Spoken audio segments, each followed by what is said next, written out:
y pues que se vayan incorporando nuestros colegas. Muy buenos días, tengan todas y todos ustedes. Bienvenidos a esta sesión del Diplomado en Control de Constitucionalidad y Convencionalidad que ofrece la Escuela Judicial Electoral del Tribunal Electoral del Poder Judicial de la Federación. Su servidor, soy el maestro Athos Cuevas Cantillo y tendré el gusto de acompañarles en esta sesión y en la siguiente, en la cual vamos a disertar, vamos a platicar sobre el control de convencionalidad en materia de libertad de expresión y de prensa. Como ya comenté, se va a tratar de 2 sesiones y yo quisiera destinar esta primera sesión al grueso del tema o al tema en general, es decir, hablar netamente del control de convencionalidad, específicamente en el tema de la materia de la libertad de expresión y de la libertad de prensa. Vamos a reflexionar sobre estos derechos, sobre su marco normativo, sobre su marco jurisprudencial, en donde, pues, evidentemente vamos a abreviar de muchas sentencias y muchos criterios emitidos por la Corte Interamericana de Derechos Humanos y vamos a analizar su relación con criterios también sustentados por la Suprema Corte de Justicia de la Nación y por el Tribunal Electoral, el Poder Judicial de la Federación, porque, pues, definitivamente no debemos de olvidar que este diplomado se da en el ámbito político electoral y, en cambio, yo quisiera destinar la siguiente sesión a analizar ya problemáticas más específicas. Algunas de las restricciones al ejercicio de la libertad de expresión y de prensa que están previstas netamente en el ámbito político electoral del sistema normativo mexicano y muy específicamente el tema de las redes sociales y del Internet, que me parece que es una cuestión pues muy interesante y que resulta de vanguardia. Ver cómo es que este tema del ejercicio y de los límites a los derechos a la libertad de expresión y a la libertad de prensa, pues se desarrolla también en el ámbito del Internet y a través de las tecnologías del Internet, como son las redes sociales, como son los blogs, como puede ser un podcast o también la radio por Internet. Entonces, haremos esta división de la temática a lo largo de estas 2 sesiones. Comenzamos entonces con esta primera sesión y ya mencionaba yo pues que el tema es este control de convencionalidad en materia de libertad de expresión y de prensa. Este es el objetivo de la sesión, que consiste en proponer un concepto normativo del derecho a la libertad de expresión y exponer los rasgos característicos que la jurisprudencia interamericana y nacional atribuyen a este derecho. Es decir, lo primero que tenemos que hacer es proponer un concepto de derecho a la libertad de expresión. ¿Qué entendemos por este concepto de derecho a la libertad de expresión? Y vamos a distinguirlo de otros conceptos similares o que en ocasiones incluso se utilizan como sinónimos, siendo no tan precisa esa asimilación. Vamos entonces a proponer este concepto del derecho a la libertad de expresión de naturaleza normativa, es decir, nos vamos a apoyar en textos normativos para desarrollar este concepto. Posteriormente, vamos a exponer los rasgos característicos que la jurisprudencia interamericana y nacional atribuyen a este derecho. Es decir, vamos a estudiar la jurisprudencia emitida por la Suprema Corte de Justicia de la Nación, por el Tribunal Electoral del Poder Judicial de la Federación y por la Corte Interamericana de Derechos Humanos, para extraer ciertos rasgos característicos que esta jurisprudencia atribuye al derecho a la libertad de expresión. Y finalmente, vamos a demostrar que estos rasgos fungen como un parámetro en la validez, en el ejercicio, la regulación, los límites y la protección de este derecho. Es decir, estos rasgos, estas características que tiene el derecho a la libertad de expresión, son un parámetro de validez para su regulación, para su limitación y para su protección. Cuando nosotros protegemos este derecho, tenemos que atender a estas características, pero también cuando lo regulamos o lo limitamos. De hecho, algunas de esas características no son más que un tope, un margen a estos límites que se pueden imponer al ejercicio del derecho a la libertad de expresión. Si el límite o la regulación excede este tope o excede este margen, se vuelve inválido, se vuelve inconstitucional e inconvencional. Y en esa medida puede impugnarse a través de un control de constitucionalidad o a través de un control de convencionalidad para que se inaplique este límite o esta regulación. Esos son entonces los 3 objetivos de esta sesión y el contenido de la sesión, ya lo señalaba yo, pues primero vamos a analizar unas nociones preliminares. Vamos a distinguir entre las libertades de expresión, de prensa y de divulgación y vamos también a hablar del derecho a la información. En segundo lugar, vamos a platicar sobre estos rasgos característicos del derecho a la libertad de expresión y específicamente de la libertad de expresión política, según la jurisprudencia interamericana y la jurisprudencia nacional. Podemos decir que existe un ámbito de la libertad de expresión en general, en el cual pues yo puedo básicamente hablar y referirme a cualquier materia o cualquier ámbito. Yo puedo hablar desde una perspectiva artística, de una perspectiva científica, de una perspectiva educativa, etcétera, etcétera, pero también con mayor especificidad puedo hablar de libertad de expresión política, una libertad de expresión que se ejerce en el ámbito político, porque el contenido de mis ideas tiene que ver con política, con temas de interés público. Y finalmente, el último contenido va a ser la regulación y limitación de este derecho a la libertad de expresión acorde a estos rasgos característicos. Es decir, comentábamos, maestra Gabriela, maestra Juana, maestro Humberto, que la jurisprudencia le atribuye al derecho a la libertad de expresión ciertas características, y estas características fungen como un tope o un límite a su regulación. Si se excede ese tope o ese límite, esa regulación, esa limitación es inconstitucional o es inconvencional. Nos pasamos de la raya, nos excedimos, ¿correcto? Entonces vamos a ver cómo esta regulación y estos límites pues tienen que ser acordes a estas características. De lo contrario, lo que tendríamos sería un sistema en donde hay piezas que no están operando correctamente. Maestro Alan, maestra Gabriela. Bueno, expuesto entonces el contenido de la sesión, vamos a continuar ahora con estas nociones preliminares. Y pues tenemos que partir de libertad de expresión. Esta es una noción que propone Orozco. Nos señala que la libertad de expresión es la posibilidad de exteriorizar públicamente, por cualquier medio y ante cualquier auditorio, cualquier contenido simbólico.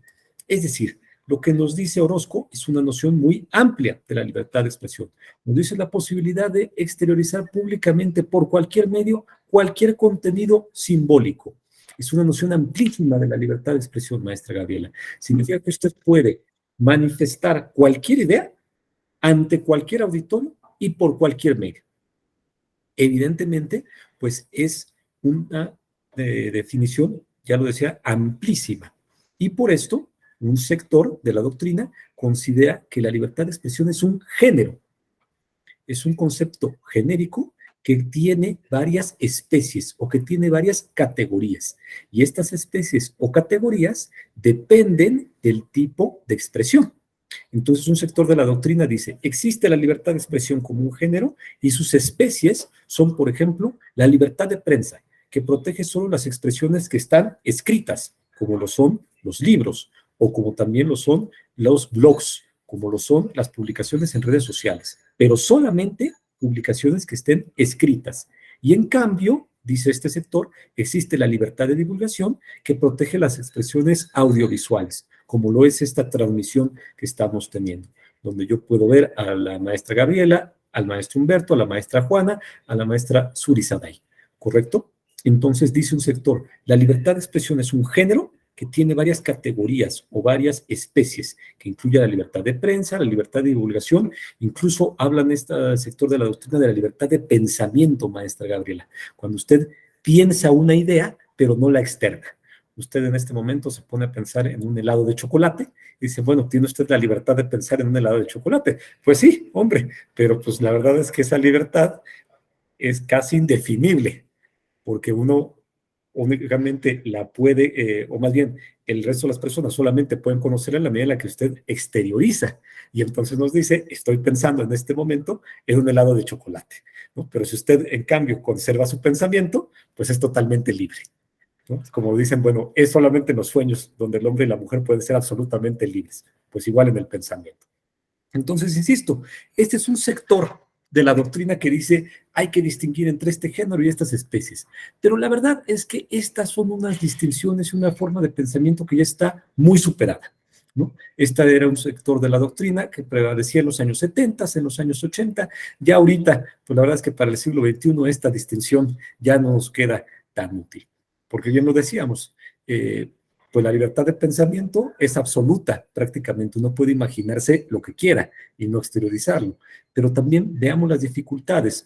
En este momento que estamos teniendo una transmisión audiovisual, pero al mismo tiempo estoy yo proyectando una presentación, ¿de qué estaríamos hablando? ¿De libertad de prensa o de libertad de divulgación?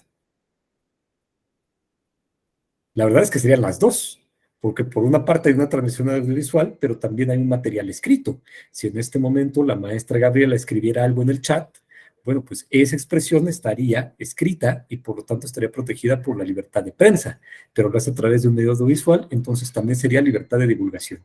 Como ven, la verdad es que es una distinción, insisto, ya muy superada, ya no tan útil, ¿no? Frente a las nuevas tecnologías. Era muy factible cuando en los años 60 o incluso anteriormente, ¿no? Solamente existía literalmente la imprenta y era muy fácil distinguir entre la imprenta y la radio. Pero ahora, con estas nuevas tecnologías, pues la verdad es que ya es algo muy, muy superado. Por lo tanto, no nos vamos a detener más allí. Vámonos entonces más bien con qué nos dice la ley, y ley en sentido amplio, comenzando con la Constitución, sobre el derecho a la libertad de expresión, que ustedes saben que está previsto en los artículos 6º y 7º constitucionales. El artículo 6º se ha identificado desde su promulgación como el derecho a la libertad de expresión. Pero si ustedes recuerdan, el texto del artículo 6º es sumamente oscuro. En ninguna parte se refiere literalmente al derecho a la libertad de expresión. Lo que nos dice el artículo 6º es la manifestación de las ideas no será objeto de ninguna inquisición judicial o administrativa, salvo que, y prevé algunas excepciones. Pregunta, ¿qué es una inquisición judicial? ¿Es cuando literalmente a uno lo investiga un juez o una juez por algo que dijo? ¿Y cómo es una inquisición administrativa? Cuando yo digo algo que no le gusta al presidente y salgo en la mañanera entonces y dicen que yo dije algo que es incorrecto, ¿esa es una inquisición administrativa? Ahora, dice que está prohibida la inquisición judicial o administrativa. Entonces, ¿está permitida la inquisición legislativa?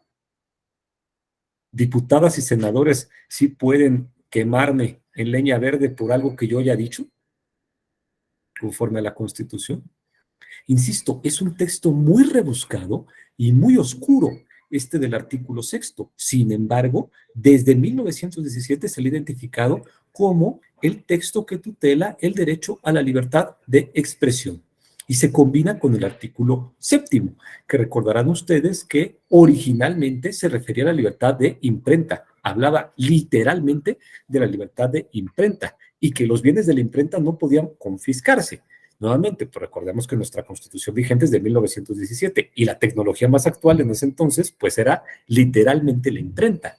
Pero ya para 2013, bendito sea Dios, se modifica el artículo 7º para referirse a la libertad de difusión de opiniones y de información a través de cualquier medio. Entonces, ya no es correcto referir que el artículo 7º solamente protege la libertad de imprenta, maestro José Alfonso, lo que protege la libertad de difusión de ideas y opiniones a través de cualquier medio. Pueden ser medios impresos, pueden ser medios audiovisuales, puede ser medios de otra naturaleza, por cualquier medio. Puede ser la voz, incluso hay tratadistas que también hablan de las expresiones corporales, ¿no? Como podría ser, por ejemplo, una huelga de hambre. El maestro Alejandro está en contra de que se construya el Tren Maya, se pone en huelga de hambre y se rehúsa a comer. O huelgas de silencio, maestra Gabriela, ¿no? Grupos de personas que dicen lo que vamos a hacer es que nos vamos a quedar absolutamente callados hasta que no se nos atienda a este asunto. Y se quedan callados. O imagine usted una marcha silenciosa, estas marchas que se realizan a veces para manifestarse por temas de seguridad, donde las personas van marchando, pero no realizan ninguna expresión, donde no hay gritos, donde no hay porras, etcétera, sino que se realizan en silencio. Eso es una expresión corporal, pero que nos dice mucho. Sin embargo, para la Suprema Corte de Justicia de la Nación, el derecho a la libertad de expresión, lo ha señalado en la tesis que aparece en sus pantallas, comprende tanto la posibilidad de manifestarse como de acceder a medios para difundir esa manifestación. Es decir, la Suprema Corte de Justicia de la Nación dice que el derecho a la libertad de expresión no solo es la posibilidad que tenemos de manifestarnos, sino que tengamos la posibilidad efectiva de acceder a los medios que nos permitan difundir esa manifestación. Es decir, el derecho a la libertad de expresión, dice la Corte, trae aparejado el derecho de acceso a los medios de comunicación. ¿correcto? Está haciendo un ensanchamiento del derecho a la libertad de expresión para también comprender el derecho al acceso a los medios de comunicación. Y esto tiene mucha lógica. Pensémoslo por un momento, que yo le digo al maestro José Alfonso, es usted perfectamente libre para manifestar lo que quiera, pero no puede usted escribir, no puede usted publicar en internet, no puede usted salir en la radio, en la televisión, es más, no puede hablar con nadie. Pues entonces, ¿de qué le sirve el derecho a manifestarse? Si le cierro todos los medios para hacerlo. Entonces, ya lo decimos. La Suprema Corte de Justicia de la Nación dice, no, el derecho a la libertad de expresión trae aparejado el derecho al acceso a los medios de comunicación que permiten difundir esa expresión. ¿Correcto, maestra Juana? Ahora, el derecho de acceso a los medios de comunicación no es absoluto, maestra Gabriela. Yo no puedo llegar a Televisa, patear la puerta y decir, tengo algo que decir y que me pongan las cámaras, ¿no? En ese momento. O yo no puedo contratar tiempo en radio y televisión, dice la Constitución, dirigido a influir en las preferencias electorales. Supongamos que a mí me cae súper bien el canciller Marcelo y entonces pues, yo quiero que sea candidato. Y voy con la estación de radio y le digo, te compro 3 millones de pesos en tiempo aire para hacer mensajes diciendo que Marcelo es el mejor candidato a presidente en 2024. No, está prohibido. Es decir, el derecho al acceso a los medios de comunicación no es absoluto. Porque también el derecho a la libertad de expresión, como lo vamos a ver, maestra Juana, tampoco es absoluto. De hecho, ustedes lo saben, maestras y maestros, ningún derecho fundamental puede ser absoluto, porque en la medida en que un derecho fuera absoluto, sería supremo. No se le podría combatir con nada. Sería el derecho más importante de todo el sistema jurídico. Y los derechos fundamentales no operan así, sino que se combinan y a veces colisionan. A veces mi derecho a la libertad de expresión colisiona con el derecho de la maestra Gabriela al honor y la reputación. Y entonces yo no puedo decir, la maestra Gabriela se robó unos terrenos cuando es totalmente falso y no tiene una averiguación previa en su contra. El derecho que yo tengo a la libertad de expresión colisiona con el derecho de la maestra Juana a una vida libre de violencia. Y entonces yo no puedo realizar una expresión que constituya violencia política contra la maestra Juana. ¿Correcto? Entonces, sí, el derecho a la libertad de expresión lleva aparejado el derecho al acceso a los medios de comunicación, pero ojo, ambos están limitados, como lo vamos a demostrar. Finalmente, el artículo 13 de la Convención Americana sobre Derechos Humanos, o Pacto de San José, como ustedes saben, también se refiere a la libertad de pensamiento y de expresión y dice, este derecho comprende buscar, recibir y difundir información e ideas sin límite de fronteras y por cualquier medio. Fíjense también en esta redacción amplísima. Dice, el derecho a la libertad de pensamiento y de expresión comprende buscar, recibir y difundir información o ideas sin límite de fronteras y por cualquier medio. Entonces protege tanto una búsqueda que yo pueda realizar a través de Google, como también el derecho que yo tengo a recibir información, a que la maestra Gabriela me mande un mail con una tesis o con un artículo, con un ensayo, a mi derecho a difundir información, a que yo pueda compartirle esa tesis al maestro José Alfonso. Y dice la Convención Americana, sin límite de fronteras. En este momento, físicamente estamos ubicados en distintos espacios y sin embargo, estamos interactuando. Y esa interacción está protegida por el derecho a la libertad de expresión y por cualquier medio, ya lo decíamos. Pero ojo, tampoco esto es absoluto.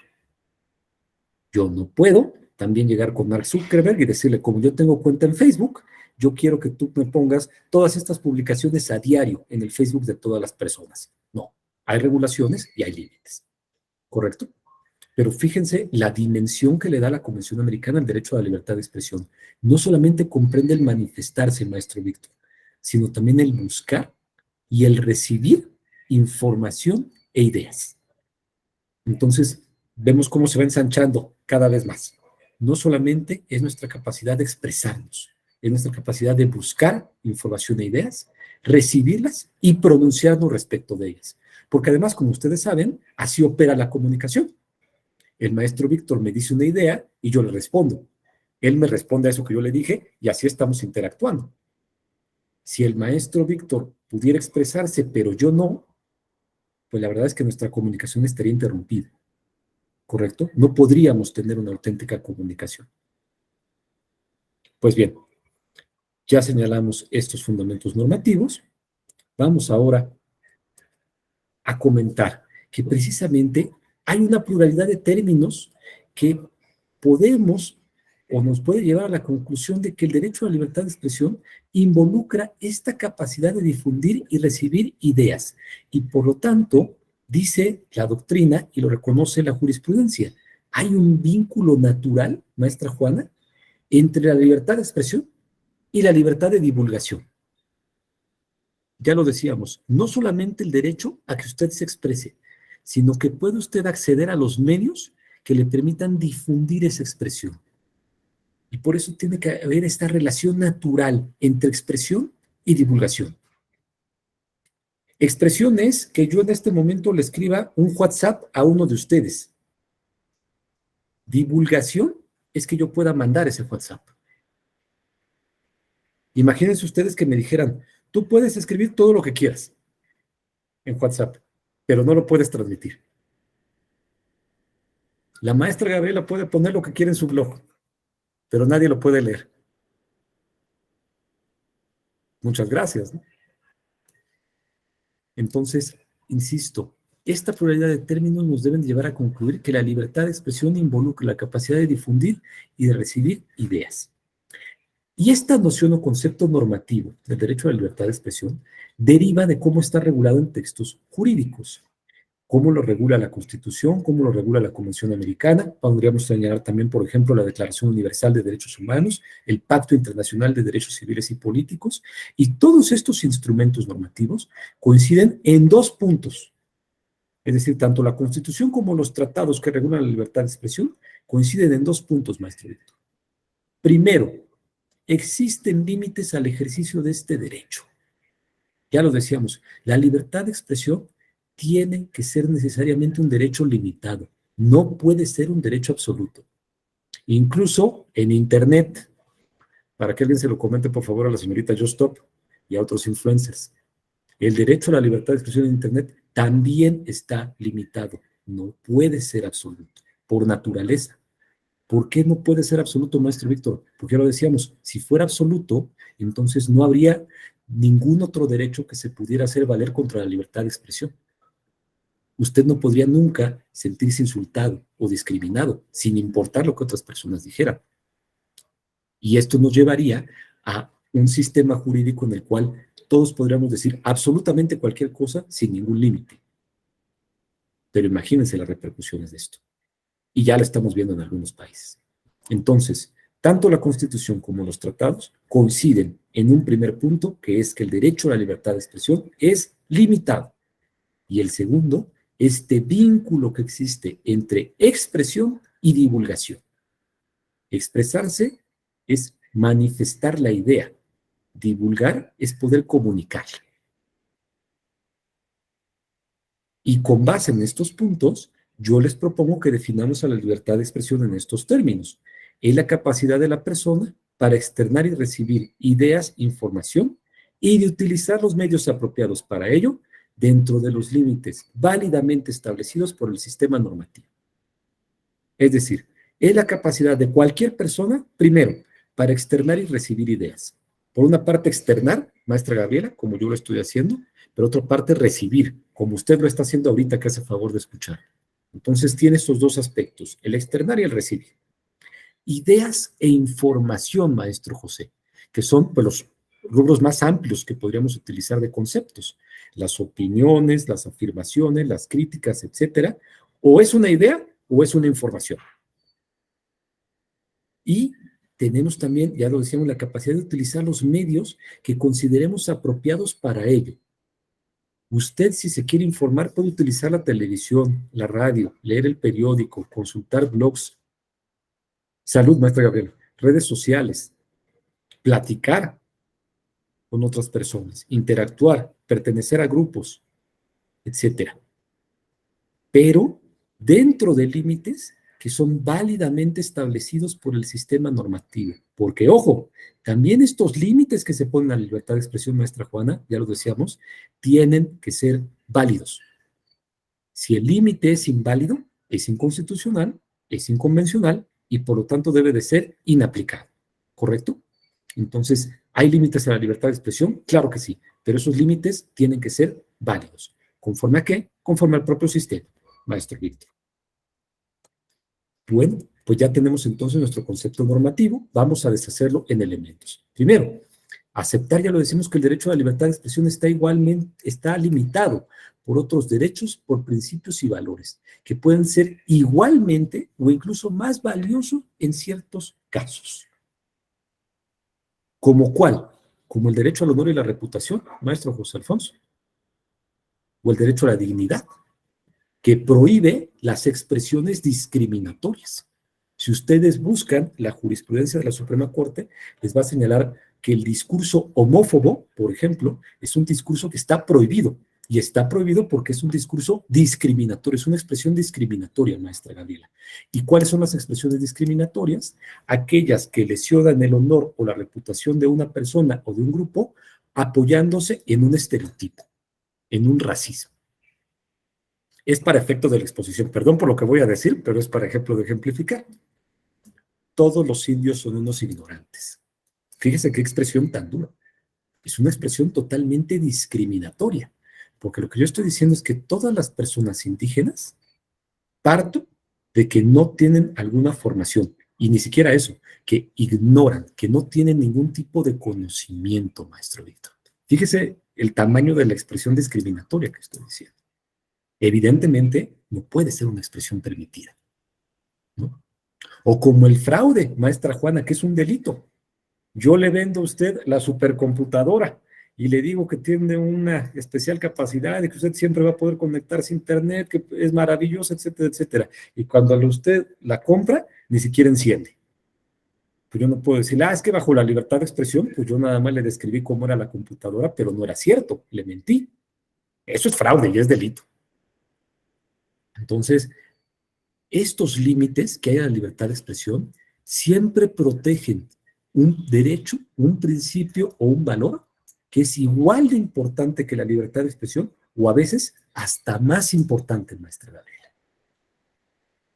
Vamos a ver más adelante que un límite, por ejemplo, en el ámbito político, maestro José, es que cuando en la propaganda política o electoral se utilizan imágenes o voces de niños, se tiene que tener el consentimiento de los padres. Y si no, se tiene que pixelear su imagen o distorsionar su voz. ¿Por qué? Porque ellos también tienen derecho a su imagen. Y porque hay un principio de interés superior del menor. Recordarán ustedes unos mensajes propagandísticos del PRD donde salía una niña muy simpática, vestida de cocinera. Y entonces hablaba de las recetas para hacer un buen país. Bueno, cuando esos mensajes se publicaron en redes sociales, ¿no saben ustedes el tipo de expresiones que le decían a la niña? Verdaderos insultos, maestra Gabriel. Entonces, imagínese una niña pequeña leyendo que le dicen eso, por participar en la propaganda de un partido político, cuando ella muy seguramente no entendía del todo a qué se refería la propaganda del partido. Entonces, en ese caso, el interés superior del menor prevalece sobre la libertad de expresión. Entonces, ya lo decíamos, el derecho al honor, el derecho a la reputación, el derecho a la intimidad, maestra Juana. Yo no puedo publicar, por ejemplo, su expediente médico en mi Facebook. Así sea usted candidata. Es decir, la maestra Juana padece tal enfermedad, hay un derecho a la intimidad. Y es tan valioso como la libertad de expresión, o a veces lo es incluso más. Entonces, ya lo decíamos, primero, aceptar que el derecho está limitado por otros derechos, principios y valores, que son igualmente o más valiosos en ciertos casos. Segundo, identificar que el objeto del derecho a la libertad de expresión son todo tipo de ideas e informaciones. Es decir, la libertad de expresión protege cualquier idea, cualquier información, maestro José Alfonso.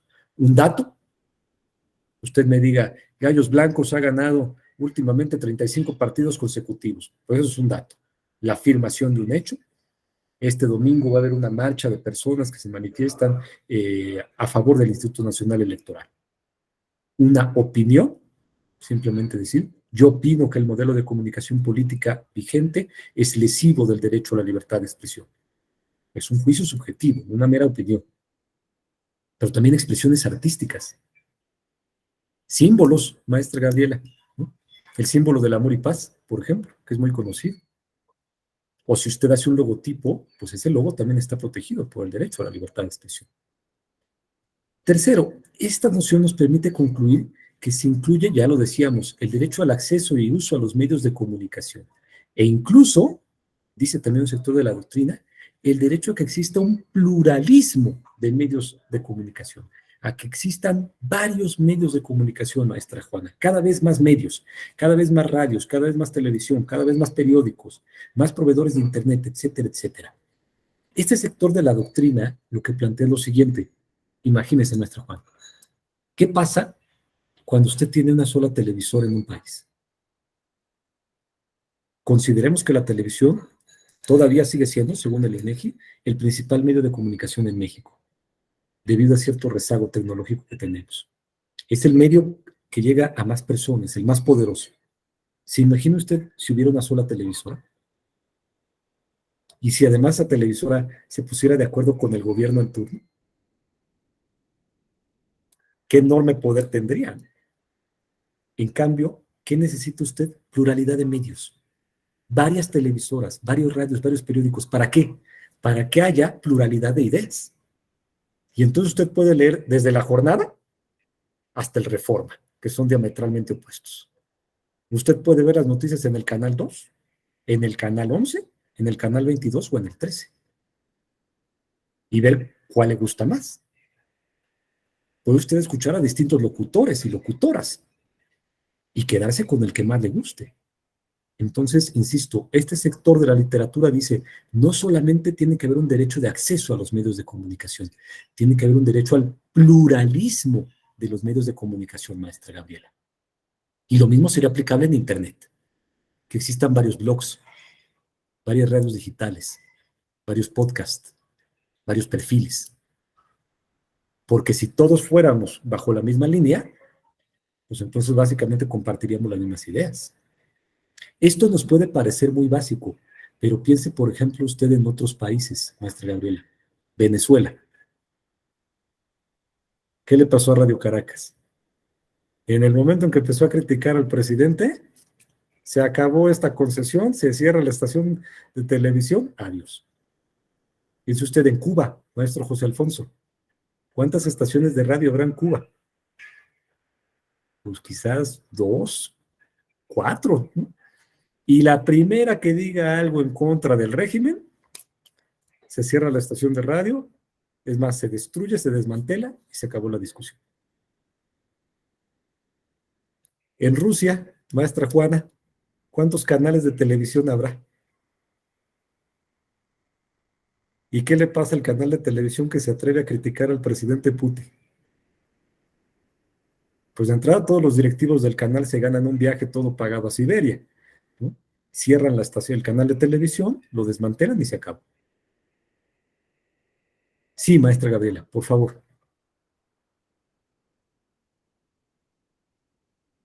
Levantó usted la mano. Sí. Sí. Perdón, es que tengo muchas ventanas abiertas. Buenos días a todas y a todos, maestro. Una pregunta, me quedé reflexionando sobre esto que comentó de el caso de la niña en la propaganda electoral. Actualmente me parece que el criterio es que, entre otras cosas, se recabe el consentimiento informado del menor y el permiso de los padres y, bueno, pues de entrada no le cause algún perjuicio a la persona. Pero en este caso de la niña que la hizo de chef con la receta para la democracia, yo recuerdo que el comercial pues no era como muy inocente, ¿no? O sea, en realidad era muy sano. Entonces me llama mucho la atención esto que comenta de las expresiones que se dieron en contra de la niña después. Uh-huh.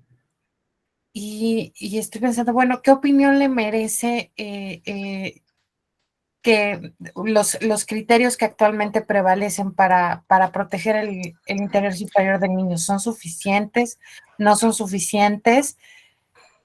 Porque en realidad creo que ni la niña ni otra persona, pues al hacer un comercial le reitero, recuerdo yo tan blanco, tan sencillo, es más, pues no era como ponerse de pechito para recibir agresiones, ¿no? Entonces, sí, no, me quedé pensando en esta situación, por eso quería pedir su punto de vista. Muchas gracias. Al contrario, gracias a usted, maestra Gabriel. Pues precisamente esta situación tan desafortunada, que como lo comenta usted, una expresión que era verdaderamente muy neutral en cuanto a su contenido y muy inocente, y que involucraba a una persona tan inocente como una niña, generó, insisto, expresiones muy discriminatorias y muy lesivas, ¿no? Verdaderas ofensas, porque por la polarización que hay en el ámbito político, ¿no? Si usted pertenece a tal partido, entonces yo le identifico de inmediato. ¿Es usted una fifí o es usted una chaira? ¿No? No hay punto intermedio. O sea, esas de hecho son expresiones discriminatorias en sí mismas, fifí o chairo, y los utilizamos muy normalmente.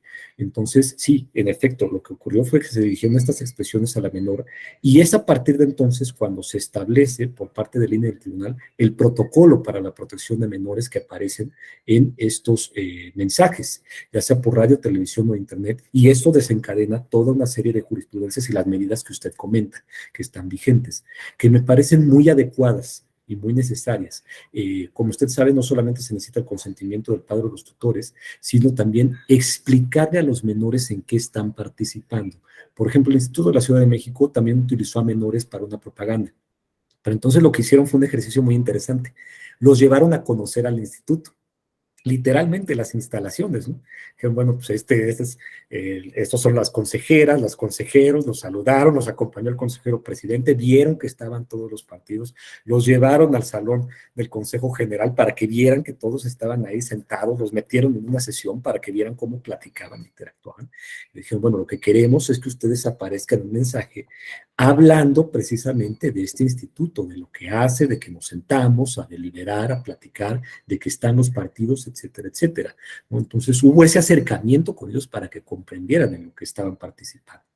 Entonces me parece que estas medidas son muy correctas, muy adecuadas, pero se tienen que complementar con otras medidas que no son aplicables más bien a las personas adultas. Y una de ellas es, y también está establecida por la Suprema Corte, el derecho al insulto no existe. La Suprema Corte dice, el insulto no está protegido por la Constitución en ningún medio de comunicación. Una cosa son las críticas fuertes o las expresiones, podamos decir, intensas, las críticas, incluso que pueden utilizar términos duros, términos fuertes, pero no llegar al insulto. Si a pesar de todas estas medidas vuelve a haber un mensaje involucra a menores o a cualquier persona y en contra de ese mensaje se publica una expresión que contiene un insulto, esa expresión no está protegida. Y lo que tendría que hacer la red social, como lo vamos a ver, es bajar esta publicación, eliminar ese comentario. Y esa persona que hizo ese comentario debe ser responsable. Y se actualizarán ahí distintos tipos de responsabilidad, incluso penal, porque como ustedes recordarán, la discriminación no está prevista en el Código Penal Federal como delito, pero sí está prevista en la mayoría de los códigos locales como delito. Entonces, quien emite una expresión discriminatoria no solamente viola la normatividad en materia de prevención y erradicación de la discriminación, también muy posiblemente comete un delito.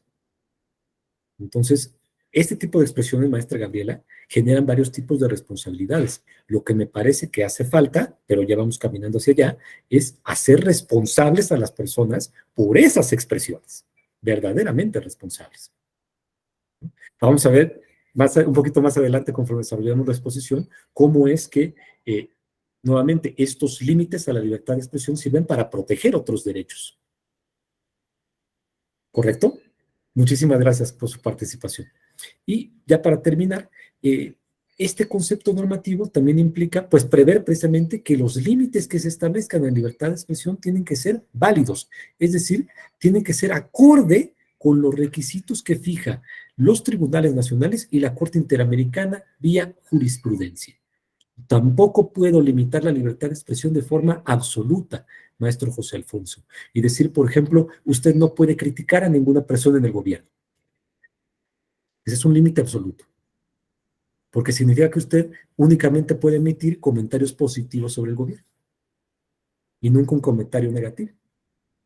Cuando al revés, los comentarios sobre el gobierno pues son una forma de control del gobierno, de rendición de cuentas, de transparencia. Entonces, ese sería un impedimento, un límite que no sería válido. O si yo le digo a la maestra Juana que ella no puede en ningún caso y bajo ningún motivo acceder al Internet. Es una limitación absoluta. Le estoy impidiendo el acceso a uno de los principales medios de información e ideas del mundo. Entonces, no todo límite que se impone a la libertad de expresión es válido. ¿Correcto? Hay que revisar si se ajusta a los requisitos que han establecido los tribunales constitucionales y los tribunales internacionales, como en el caso de la Corte Interamericana de Derechos Humanos, y eso es algo que vamos a hacer. Señalado entonces ya el concepto de la libertad de expresión, vamos a señalar. Si la libertad de expresión implica entonces buscar, recibir y difundir información, ¿cuál sería la función del derecho a la información? Porque, como ustedes saben, se suele distinguir entre estos dos derechos, el derecho a la libertad de expresión y el derecho a la información. Pero si ya quedamos que el derecho a la libertad de expresión, según la Convención Americana, incluye buscar, recibir y difundir información, entonces, ¿por qué existe este derecho a la información? ¿Para qué sirve? Pues los tribunales han dicho, tiene las siguientes funciones. Primero, hay algunos tribunales que distinguen entre la libertad de información y la libertad de expresión. Y dice, la libertad de información protege afirmaciones de hechos, que son afirmaciones que pueden verificarse, maestra Juana. Una afirmación de un hecho es una afirmación que puede verificarse. Hoy es jueves. Sacamos el calendario y lo verificamos. Está usted afirmando un hecho. La maestra Gabriela es candidata a la presidencia. Si es cierto, y ella está su candidatura, está usted afirmando un hecho. Y se protege por la libertad de información. En cambio, dicen esos tribunales, la libertad de expresión protege las opiniones, y las opiniones son subjetivas, son juicios de valor que no pueden demostrarse por ser subjetivas. Yo considero que Gallos Blancos es el mejor equipo de fútbol. Así. Oiga, ¿por qué? Pues cuántas copas tiene, quién participa, cuántos de sus jugadores forman parte de la selección. No, nada más así, porque me gustan. Pues eso es una opinión totalmente subjetiva y no necesito demostrarla. Esto nos lleva entonces a la necesidad de distinguir entre la afirmación de hechos y la formulación de opiniones. Entonces, el problema está cuando el maestro Víctor es candidato, y yo digo, cuando el maestro Víctor era presidente municipal, se robó las arcas del ayuntamiento. Ahí estoy afirmando un hecho, porque yo digo que el maestro Víctor se robó ese presupuesto. Y cuando el maestro Víctor me reconviene y me dice, oiga, maestro, ¿y dónde están las pruebas? Ah, no, yo nada más estaba opinando. No es cierto. Yo afirmé un hecho y tengo que sustentarlo. ¿Correcto? Si el maestro José Alfonso me dice que él, cuando fue secretario de Gobernación, participó en la integración de tales y tales legislaciones y afirma ese hecho, lo tiene que demostrar. Si en cambio él dice, yo fui un buen secretario de Gobernación, eso es una opinión y no requiere demostración. ¿Correcto? Entonces, veamos esta distinción que resulta muy importante. Insisto, las afirmaciones de hechos se tienen que demostrar, las opiniones no. Entonces, no es lo mismo decir el maestro Víctor fue muy mal presidente municipal, que es una opinión, a decir el maestro Víctor cuando fue presidente municipal se robó las arcas del ayuntamiento, que es una afirmación. ¿Correcto?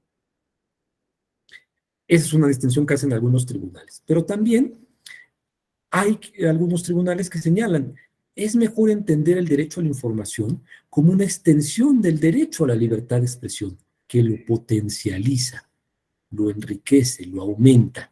¿Por qué? Porque nos permite no solamente buscar y recibir información, sino recolectarla, almacenarla, clasificarla y protegerla.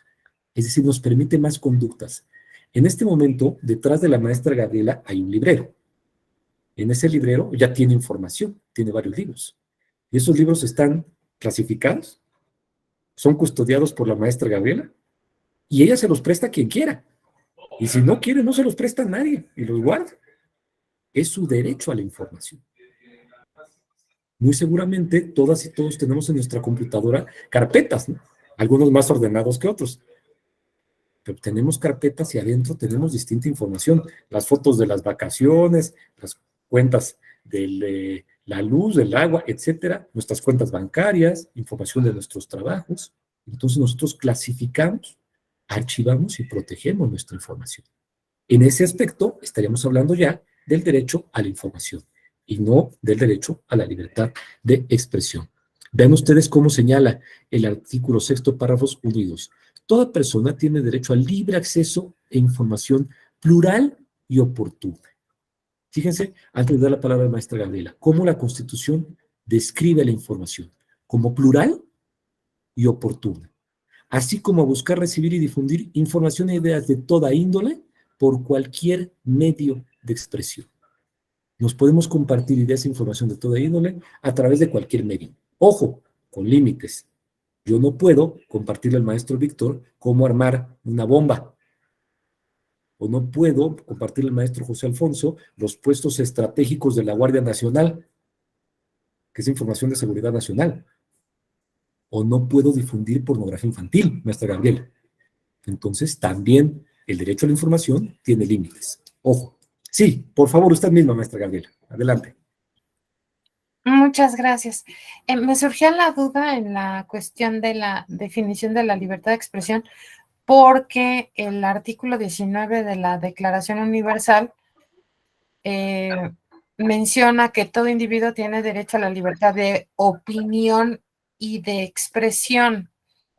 Entonces, no sé si doctrinariamente podamos ubicar la distinción de por qué la declaración la maneja así, o si hay algún criterio como para orientar. Es también esta distinción entre libertad de información y libertad de expresión, maestra Gabriela. Solamente que ahí dicen, bueno, hay una libertad de opinar y la opinión no tiene que ser respaldada porque es un juicio subjetivo, y en cambio la libertad de expresión lo que protege son afirmaciones de hechos que sí tienen que estar respaldados. Entonces, bajo esa distinción se dice, por ejemplo, cuando en un periódico se publica una noticia, si se afirma un hecho, tiene que haber un respaldo y el periodista tiene que respaldarlo, la periodista tiene que respaldarlo.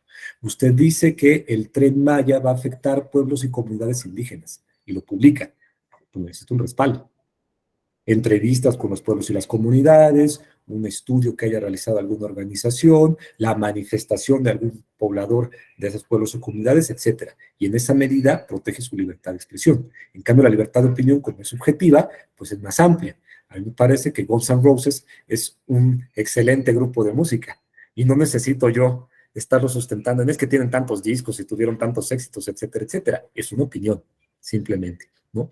Pero como verá, a veces estas distinciones, insisto, entre opinión, expresión, etcétera, ya parecen superadas. Considere usted también el año de la Declaración Universal de Derechos. 1940 y cachito, pegándole a los 50. Ya pasaron 60 años, maestra Gabriela. Entonces, justo le comento esta distinción que se hace a veces entre la libertad de expresión, es un género que tiene varias especies, a mí me parece que a veces ya está superada y ya tendríamos que hablar de libertad de expresión en general y quizás de libertad de expresión, derecho a la información y ya, ¿no? Si usted consulta doctrina, ¿no? Muchas veces de los primeros constitucionalistas mexicanos, le comento que hasta refieren a libertad de pensamiento. Pues sí, o sea, uno es libre de pensar lo que quiera, y pues yo diría también la libertad de soñar, por ejemplo, ¿no? Pero ya son distinciones que me parecen un poquito superadas. Ojo, todavía, insisto, hay tribunales que lo hacen. Esta distinción entre información y expresión es utilizada, por ejemplo, por el Tribunal Constitucional Español y también por el Tribunal Constitucional de Colombia. Pero justo una crítica que se les hace es decir, hombre, ya es muy superado ponerte a distinguir entre libertad de información y libertad de expresión. El chiste es si la expresión está o no está protegida. Punto. Si está dentro de los límites. Y por lo tanto, si tiene o no que tutelarse. ¿Correcto? Pues bien, ya entonces cumplimos con nuestro primer objetivo, esta noción conceptual del derecho a la libertad de expresión. Ahora vamos a hablar de rasgos característicos de la libertad de expresión. La libertad de expresión es regulada por un marco normativo, es decir, el conjunto de leyes o el conjunto de textos jurídicos que establecen reglas y límites para su ejercicio. Hay un conjunto de textos jurídicos, maestro Víctor, que regulan y limitan el derecho a la libertad de expresión. La Constitución, los tratados y convenciones, leyes específicas, incluso reglamentos. Y todas estas disposiciones, la suma de estos textos jurídicos, son el marco normativo del derecho a la libertad de expresión. Por lo tanto, si yo quiero saber cómo está regulada la libertad de expresión en México, ¿qué es lo que tengo que hacer? En primer lugar, consultar este marco normativo. ¿Qué dice la Constitución? ¿Qué dicen las convenciones? ¿Qué dicen los tratados? ¿Qué dicen las leyes? Y así voy a llegar a conocer cómo está regulado. Pero ojo, este marco normativo se tiene que completar con un marco jurisprudencial, maestro José Alfonso, que es el conjunto de sentencias, criterios, tesis y jurisprudencias en sentido estricto que se han emitido por los tribunales constitucionales y los tribunales internacionales, como la Corte Interamericana de Derechos Humanos, para precisamente explicar el contenido, el alcance y las restricciones del derecho a la libertad de expresión. Porque ya lo decíamos, a veces la regulación de la libertad de expresión es muy oscura. Volvamos al artículo 6, ¿no? La manifestación de las ideas no será objeto de ninguna inquisición judicial o administrativa. Como nos decía la maestra Gabriela, es que el 19 de la Declaración Universal habla de libertad de expresión y libertad de opinión. Eso no es lo mismo. Bueno, pues para poder entenderlo, hay que recurrir al marco jurisprudencial. Hay que analizar todas estas sentencias, tesis, criterios y jurisprudencias en sentido estricto que nos aclaran eso. Y este marco jurisprudencial, este cúmulo de sentencias, de criterios, de tesis, etcétera, le atribuyen ciertos rasgos característicos a la libertad de expresión. Son características que la distinguen y que permiten comprender mejor cómo funciona. Entonces, para entender bien cómo opera la libertad de expresión, yo no nada más tengo que consultar todas las leyes, maestra Juana. Ese es el primer paso. Necesita usted también consultar toda la jurisprudencia. Y como usted sabe, la jurisprudencia va evolucionando. Por ejemplo, no sé si ustedes lo sabían, pero en México tenemos una ley sobre delitos de imprenta que es preconstitucional. Es decir, es anterior a la Constitución de 1917 y sin embargo se sigue considerando válida por algunas personas.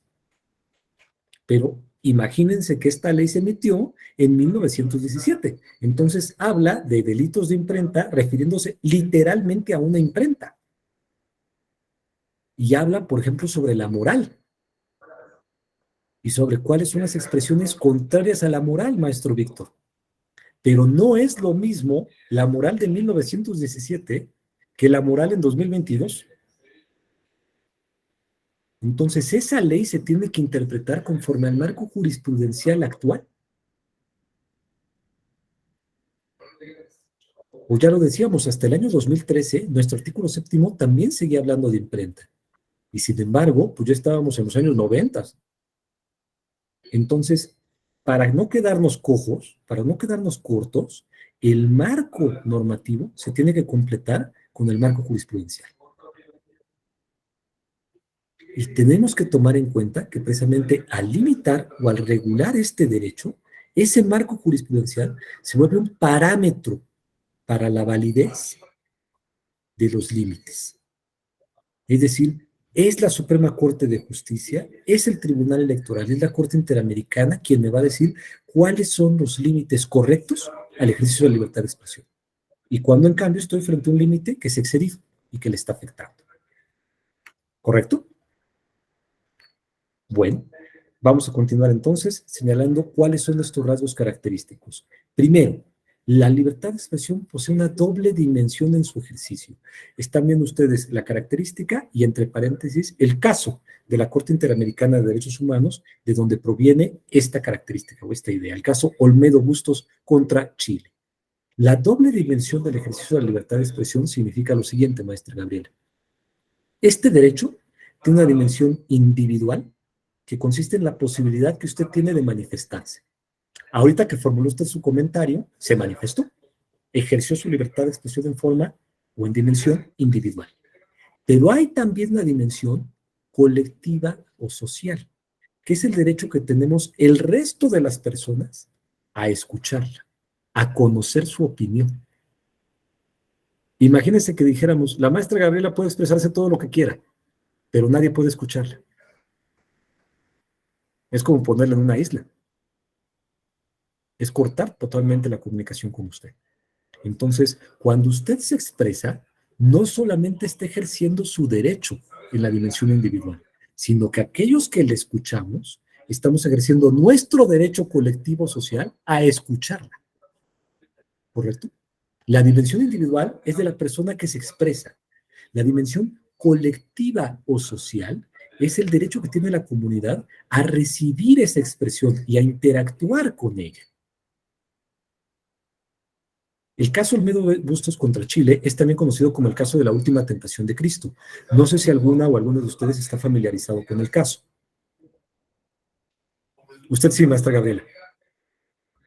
Platíquenos el caso, ¿de qué se trató? Su micrófono, por favor.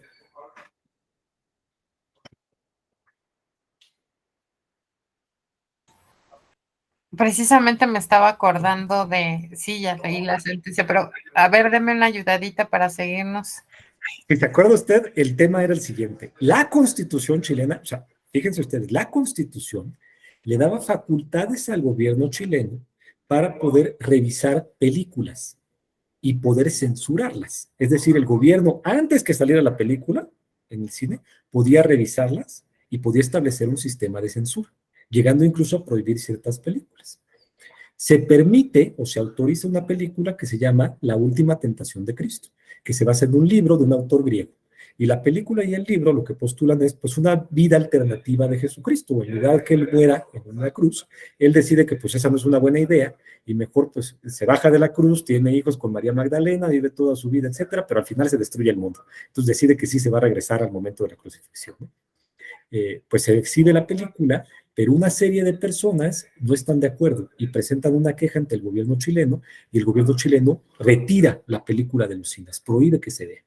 Entonces el caso llega ante la Corte Interamericana y lo que se dice es, se está vulnerando el derecho a la libertad de expresión del pueblo chileno de ver esa película, maestro Víctor, ¿no? Porque es justo como la llamada misa, pues que se ponga la película y quien quiera verla, que la vea. Y quien no quiera verla, pues que no la vea. Pero no puede usted prohibir absolutamente que se vea. Ese es un límite inválido a la libertad de expresión, ¿no? Y pasa lo mismo con cualquier publicación. Si usted quiere, lee usted el Reforma, y si no quiere, no lo lee. Lo mismo en Internet. Entra usted a las páginas que quiere y si no, no se mete. Pero no puede usted decir, yo quiero que se prohíban todas las páginas que critican actualmente al presidente de la República. Cuando se toma una medida así, no solamente se está vulnerando el derecho de las personas que participaron en la película y que la estaban difundiendo, se estaba lesionando el derecho del pueblo chileno a conocer y ver la película. Entonces, a partir de ahí es cuando la Corte Interamericana hace esta distinción, que ya también la ha retomado nuestra Suprema Corte de Justicia de la Nación, y decir, la libertad de expresión tiene esta dimensión individual, la capacidad que tiene la persona para expresarse, pero también hay esta dimensión colectiva o social, el derecho que tiene la comunidad a conocer esa expresión y a interactuar con ella. Antes de darle la palabra a la maestra Gabriela, ambas dimensiones son relevantes y deben protegerse simultáneamente. Por lo tanto, solamente así se protege efectivamente el intercambio de información. Y cuando yo limito una dimensión, afecto necesariamente a la otra, maestro Víctor. Si yo no lo dejara usted participar en este momento y lo desconectara de la sesión, no solamente estaría afectando su derecho, estaría afectando el derecho de todo el grupo a conocer sus opiniones y conocer sus ideas. Entonces, cuando hay una acción de censura, la afectada no solamente es la persona, es la comunidad que se queda sin poder conocer las ideas, informaciones y opiniones de esa persona. Sí, maestra Gabriela, por favor. Es que precisamente en esta tesitura del derecho a la información, este camino de ida y vuelta, yo me acuerdo que también se tutelaba no nada más el derecho a la libertad de expresión, sino la libertad religiosa y de conciencia, porque una parte, bueno, se alegaba en una parte de los agravios que esto afectaba el mensaje al hacer esta interpretación de la vida de Cristo, afectaba a las creencias de las personas, ¿no?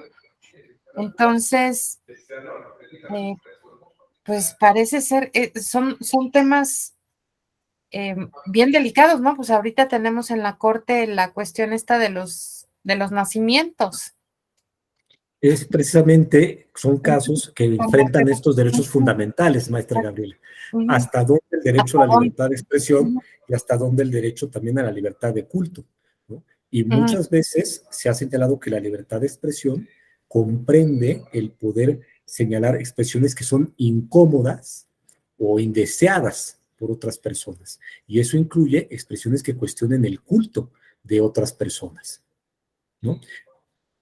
Por ejemplo, Veo más sencillo, bueno, a sí, proporción guardada, lo de la película, porque me parece que al final la salida fue reclasificarla, ¿no? O sea, no, lo que sí, pasó yo fue que el ahí, gobierno chileno ya había ajá, modificado su constitución. Y de hecho le dijo a la Corte, no me vayas a sancionar, por favor, ya estoy cambiando ya, la constitución para quitar ese sistema de censura, pero la Corte le dijo, a mí no me importa que lo estés cambiando, el punto es que lo hiciste. Y lo que yo te voy a decir es que no puedes volverlo a hacer.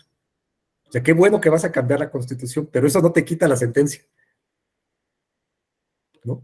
Porque, y justo la reclasificaron, y entonces, bueno, la pusieron como para una, digamos, para la población adulta, ¿no? Ya no podían verla menores, pero se da el tema que usted comenta. Pues se decía, no puede ser también que bajo la protección del derecho a la libertad de culto de ciertas personas y cierta interpretación religiosa que tienen, yo censure la expresión de otros. Por ejemplo, si recuerdan ustedes el libro del Antiguo Testamento, concretamente en el Éxodo, está expresamente prohibido todas las formas de adivinación, de querer conocer el futuro, ¿no? Dios prohíbe conocer el futuro. ¿Por qué? Pues porque el futuro se supone que solamente debe de ser revelado por Dios. Pero imagínese, maestra Gabriela, que yo dijera, ah, bueno, a partir de eso, entonces yo quiero que se prohíban todos los mensajes de personas que le ofrecen estos servicios de leerle las cartas, de leerle el tarot o el zodiaco. No podría usted consultar su horóscopo, no podría usted consultar a estos astrólogos que a veces le ofrecen, ¿no? Decir, le voy a hacer elaborar una carta astral, etcétera, etcétera. Imagínese cuánta información estaría usted censurando bajo eso.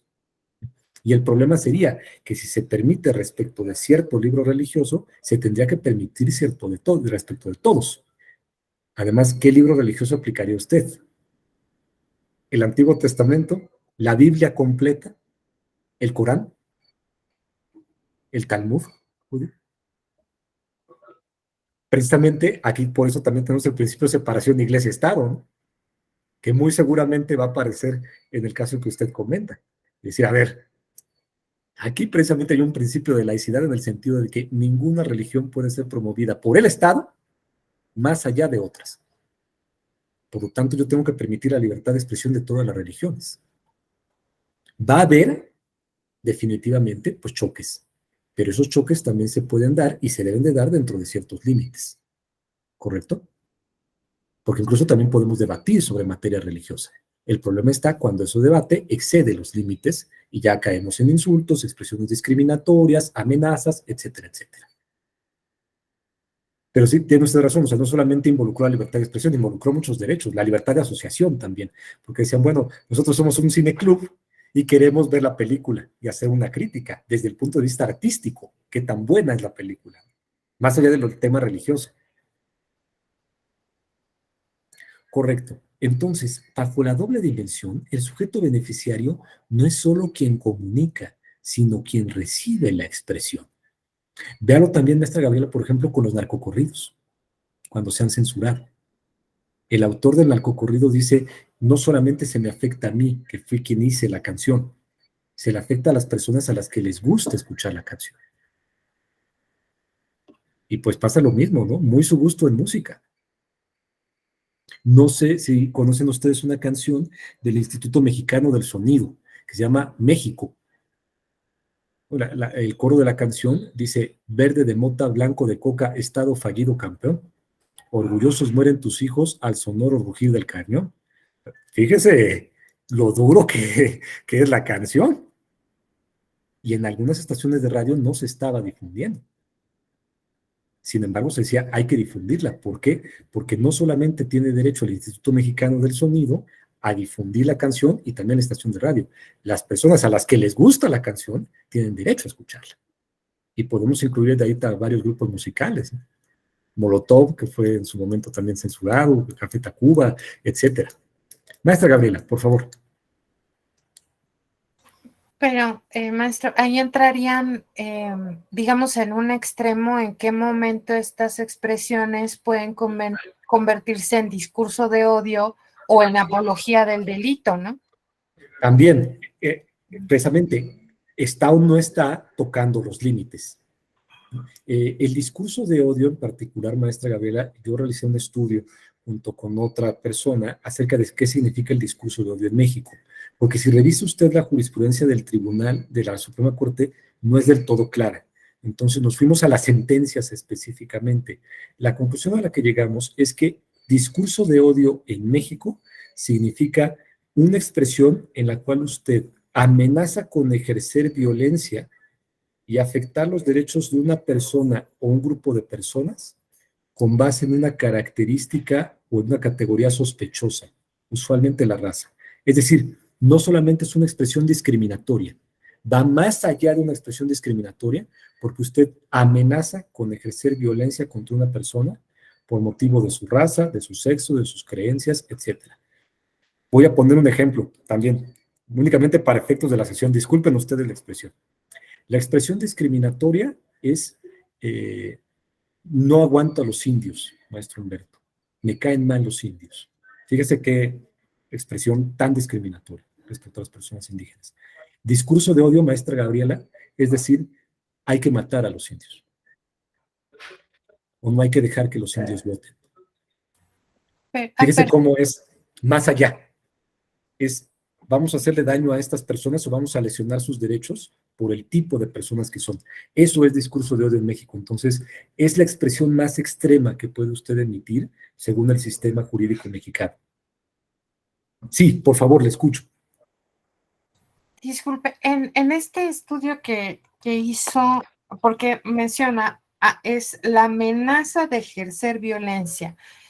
Entra como, ¿qué tanto entra el componente de promover con los demás que se ejerce esa violencia? Es decir, porque se pone mucho, por ejemplo, de Trump, ¿no? Con el Capitolio.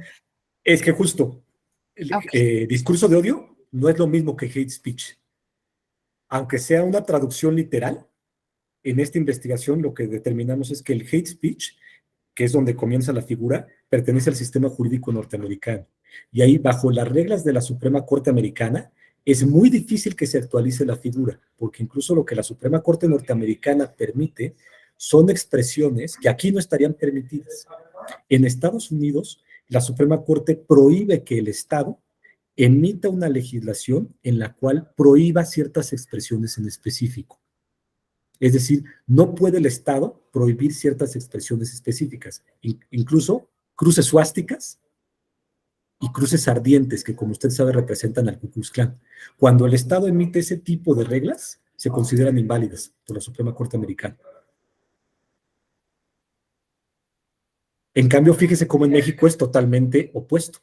En México sí permitimos que existan leyes que prohíben ciertas expresiones. Toda la ley general para prevenir y erradicar la discriminación le dice, usted no puede emitir expresiones discriminatorias en donde usted degrade a una persona con motivo de su sexo, de su género, de su edad, de su condición política, económica, social, etcétera, ¿no?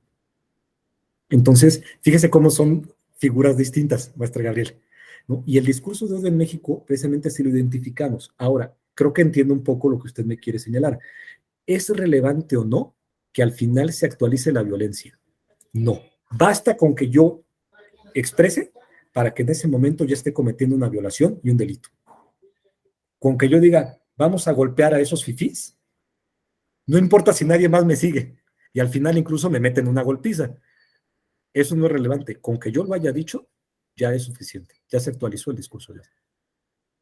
Y como usted comenta, es un límite válido al ejercicio de la libertad de expresión. Pero no es relevante si al final se cometió o no la violencia. La sola expresión ya está prohibida. ¿Correcto? Entonces, lo mismo que usted comenta, la apología del delito. Sí, pero a ver, tendríamos que ver, escuchar literalmente al narco corrido y ver si está incurriendo en apología del delito o no. Si nada más me habla de Malverde o me habla del Señor de los Cielos y cuenta la historia, pues puede ser que no necesariamente. Ya si en cambio me dijera, no, pues es que lo mejor en esta vida es ser narcotraficante y hay que balacear a cualquier miembro de la Guardia Nacional que usted se encuentre, ahí sí estaríamos muy posiblemente frente a una apología del delito. Pero hay que hacer ese análisis. Lo que no se puede hacer de entrada es decir, están prohibidos los narcocorridos, punto. O está prohibida cualquier forma de expresión que promueva a delincuentes como héroes. Porque si así fuera, imagínese usted también algunos libros clásicos en donde el héroe es un delincuente, ¿no? Robin Hood.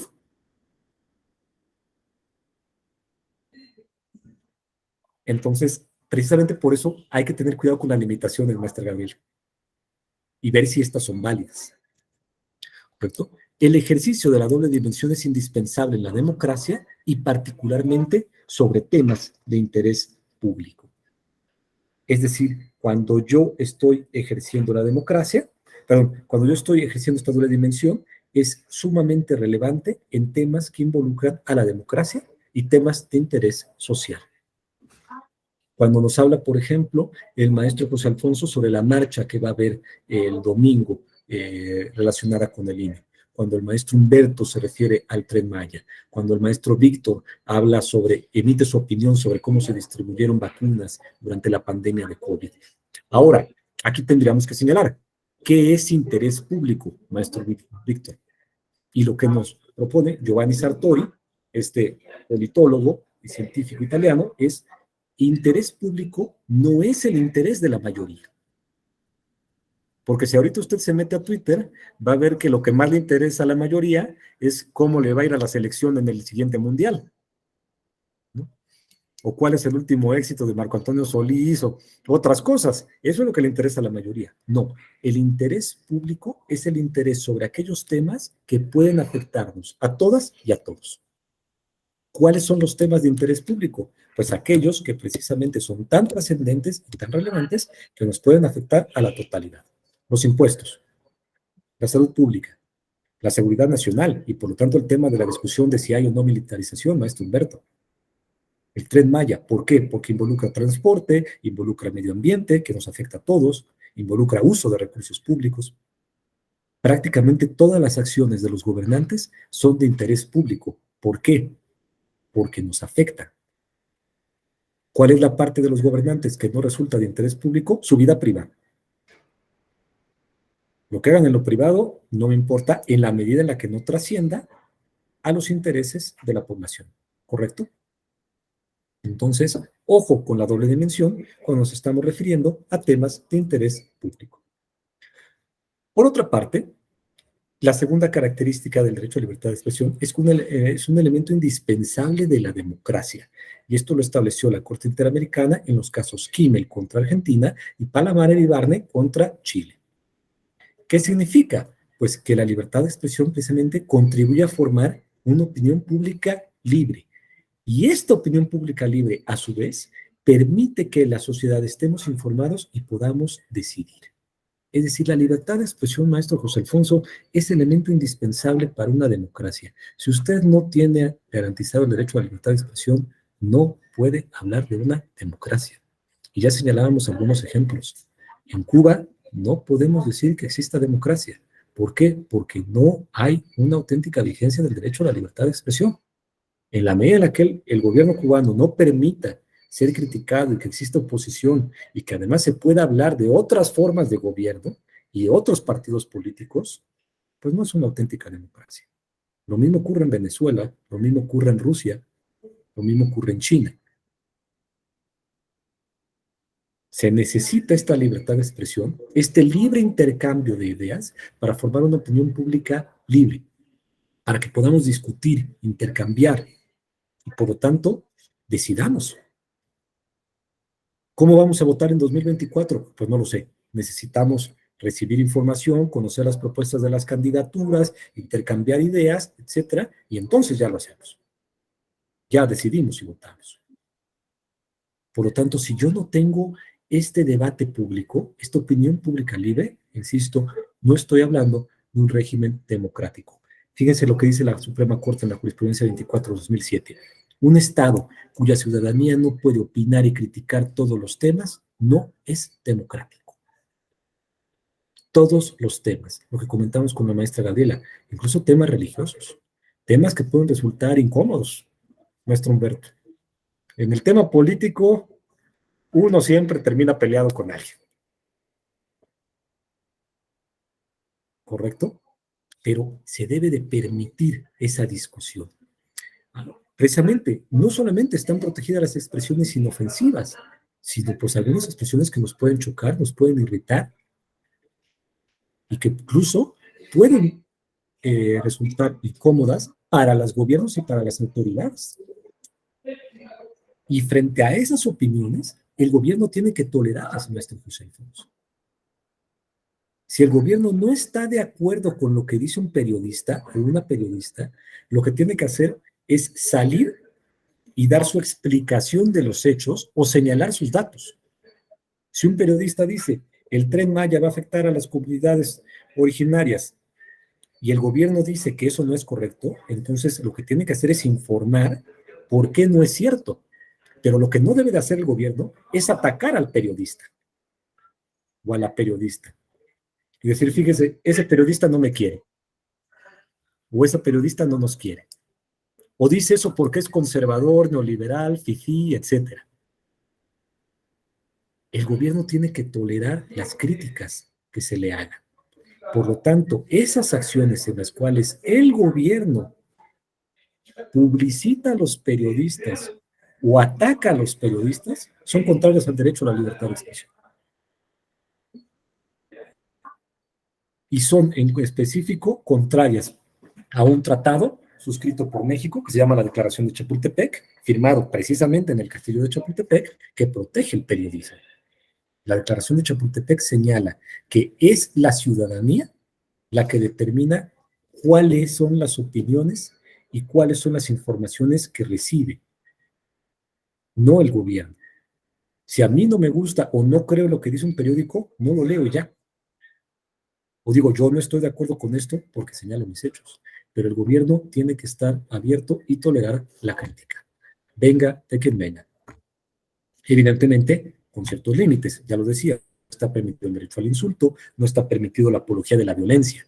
Si yo dijera, bueno, es que hay que matar al presidente o matar a diputadas o senadores, etcétera, ahí ya estoy cometiendo una expresión violenta, un delito, muy posiblemente amenazas o algo peor. Pero si yo únicamente estoy realizando una crítica al gobierno o a las autoridades, esa crítica debe de ser permitida y debe de ser tolerada. Si el gobierno no está de acuerdo con mi crítica, lo que tiene que hacer es señalar argumentos por los cuales no está de acuerdo, pero no atacarme a mí, como ciudadano o como periodista. Precisamente, la libertad de expresión implica reconocer el pluralismo, la apertura y la tolerancia. Pluralismo. Existen diversas ideas y diversas formas de pensar. Apertura, pues yo tengo que estar abierto a que no todo el mundo piensa como yo, porque es además precisamente a través de esa interacción donde me enriquezco. Si solo prevalece un punto de vista, pues entonces no hay un verdadero intercambio de información y no hay crecimiento. Y tolerancia. Tengo que tolerar algunas expresiones con las cuales quizás yo no esté del todo de acuerdo. En lo personal, pues soy un convencido de que el Instituto Nacional Electoral es una pieza fundamental del sistema democrático mexicano y me parece que en términos generales ha hecho una muy buena labor. Pero hay personas que discrepan conmigo y que hacen juicios y críticas muy duras al INE. Pues ni modo, yo tengo que ser tolerante con esas expresiones. A lo mejor no estoy de acuerdo y señalaré mis argumentos, pero no puedo censurar esas ideas. Y todo esto, dice la Corte Interamericana, es una piedra angular de la democracia. La libertad de expresión así lo suena la Corte Interamericana, es la piedra angular de la democracia, porque debe de ser respetada por el Estado y por los particulares. Aquí, un punto importante, no es solo el Estado quien tiene que respetar la libertad de expresión, también los particulares. Entre nosotros mismos tenemos que hacerlo. El patrón tiene, o la patrona, pues tienen que estar abiertos a las expresiones que tenga su personal en las relaciones laborales. Y las mismas relaciones académicas. Yo interactúo con profesoras y con profesores y no siempre vamos a estar de acuerdo. Y tenemos que respetar nuestra libertad de expresión. A veces nos presentaremos argumentos. En las mismas familias, ¿no? Ocurre a veces que pues, no se tiene la misma opinión. Entonces, ojo, el derecho a la libertad de expresión no solo es exigible a las autoridades, también a los particulares. Tercera característica, la libertad de expresión tiene una especial protección en el ámbito político, que se deriva de la sentencia de Ricardo Canese contra Paraguay. ¿Por qué? Porque precisamente el ámbito político se vincula con la dimensión social y con la participación política. Es decir, si de por sí las expresiones están protegidas, maestro Humberto, cuando las expresiones tratan sobre temas políticos, están especialmente protegidas, porque tratan sobre temas de interés público. Por lo tanto, está permitido el criticar a los gobiernos y presentar alternativas. Dice la maestra Ana Surmendi. El debate político es la principal herramienta de control y de rendición de cuentas de quienes nos gobiernan. Es decir, ¿cuál es una de las herramientas, maestra Gabriela, que tenemos como ciudadanas y ciudadanos para manifestar nuestra inconformidad con el gobierno? Nuestra libertad de expresión. Criticar al gobierno. Si no, no estoy de acuerdo con esta política. Yo no estoy de acuerdo con cómo se distribuyeron las vacunas durante la pandemia de COVID. Y estos son mis argumentos. Y el gobierno, decíamos, tiene que estar abierto a esa crítica y lo que puede hacer es rebatir mis argumentos. Pero tiene que permitir esa discusión.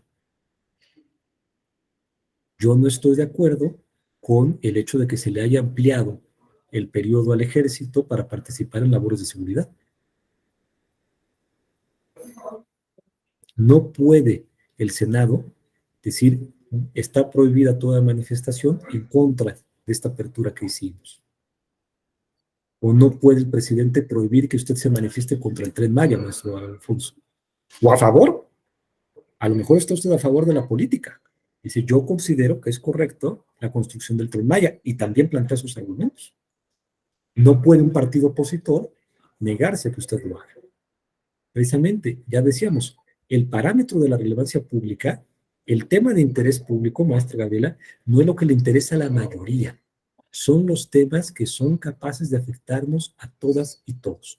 Ya lo decíamos, la salud pública, las finanzas públicas, la forma como actúa el gobierno, la rendición de cuentas.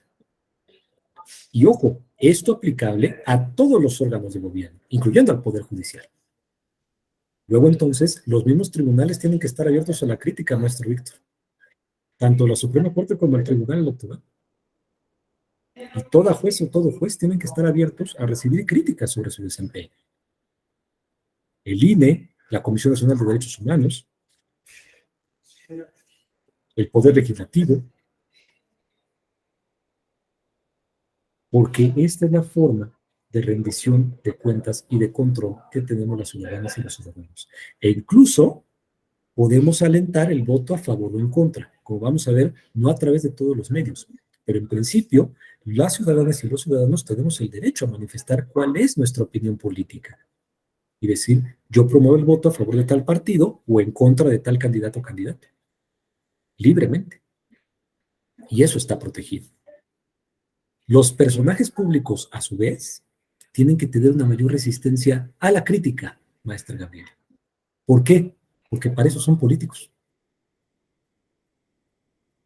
Ya ves lo que dicen que si no te gusta quemarte, no te metas a la cocina. Bueno, pues si no te gusta ser criticado, no te metas a la política. Los personajes públicos que son las políticas, los políticos e incluso personas cercanas a ellos y personas con trascendencia pública, tienen que tener una mayor tolerancia a la crítica. Y por lo tanto, en ocasiones tienen que resistir, maestra Juana, expresiones que pueden ser particularmente fuertes. Este es un criterio del Tribunal Europeo de Derechos Humanos, el caso Lingens versus Austria, que posteriormente recogió la Corte Interamericana, el caso Ricardo Canese contra Paraguay, y es un estándar que también utiliza tanto la Suprema Corte como el Tribunal Electoral. Por lo tanto, maestra Gabriela, cuando usted critica a una candidata o un candidato, puede utilizar expresiones muy duras, y ellos tienen que resistir. ¿Qué le parece a usted, maestro Víctor, el desempeño del gobernador Cuauhtémoc Blanco?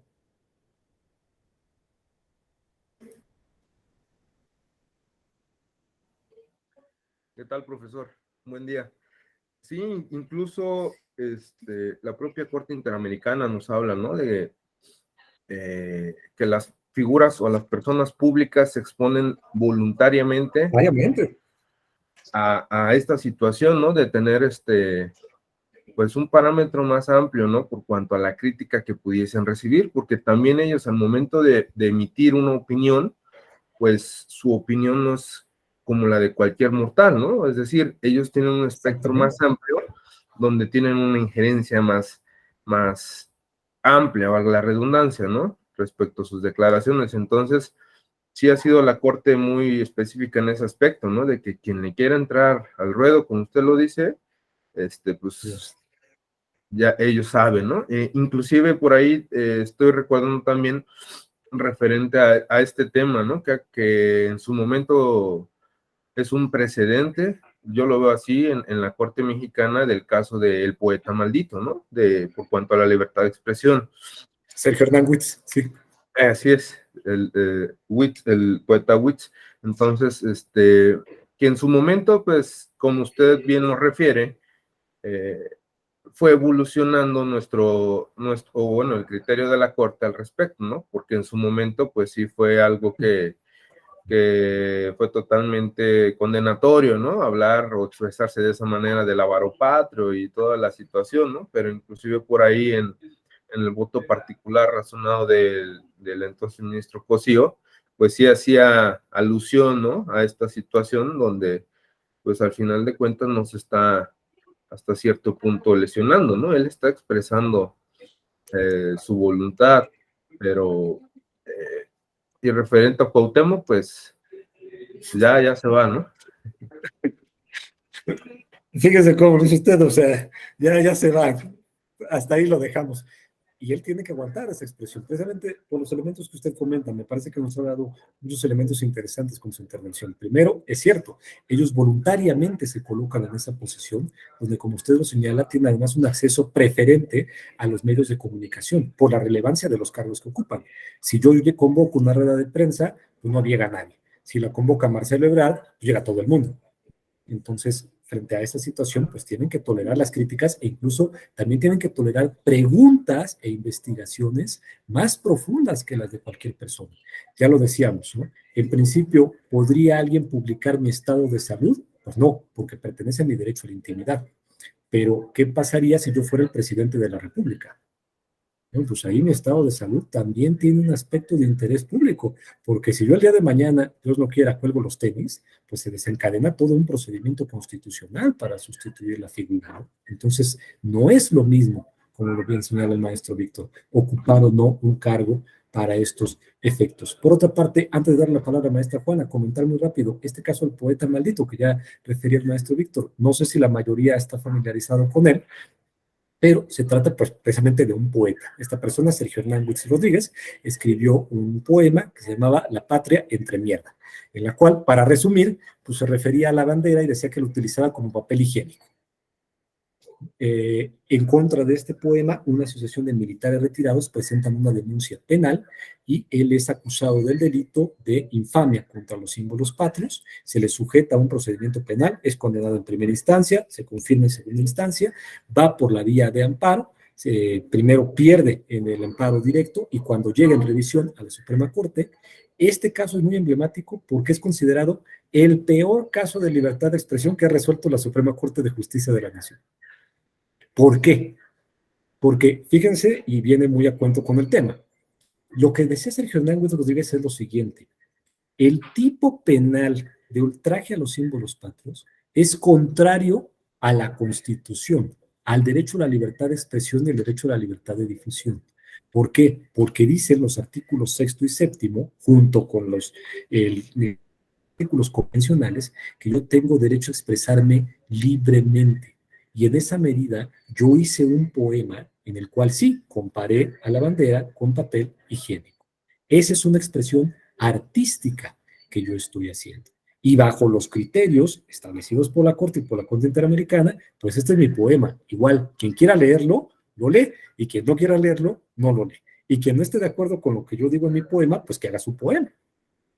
Pero no se me puede a mí condenar, además, un delito, que es la medida más severa que puede existir, por realizar esta comparación. Eso es contrario a la Constitución, excede los límites que están previstos al derecho a la libertad de expresión y al derecho a la divulgación. Ese era el planteamiento, ese era el concepto de violación o el agravio que estaba manifestando.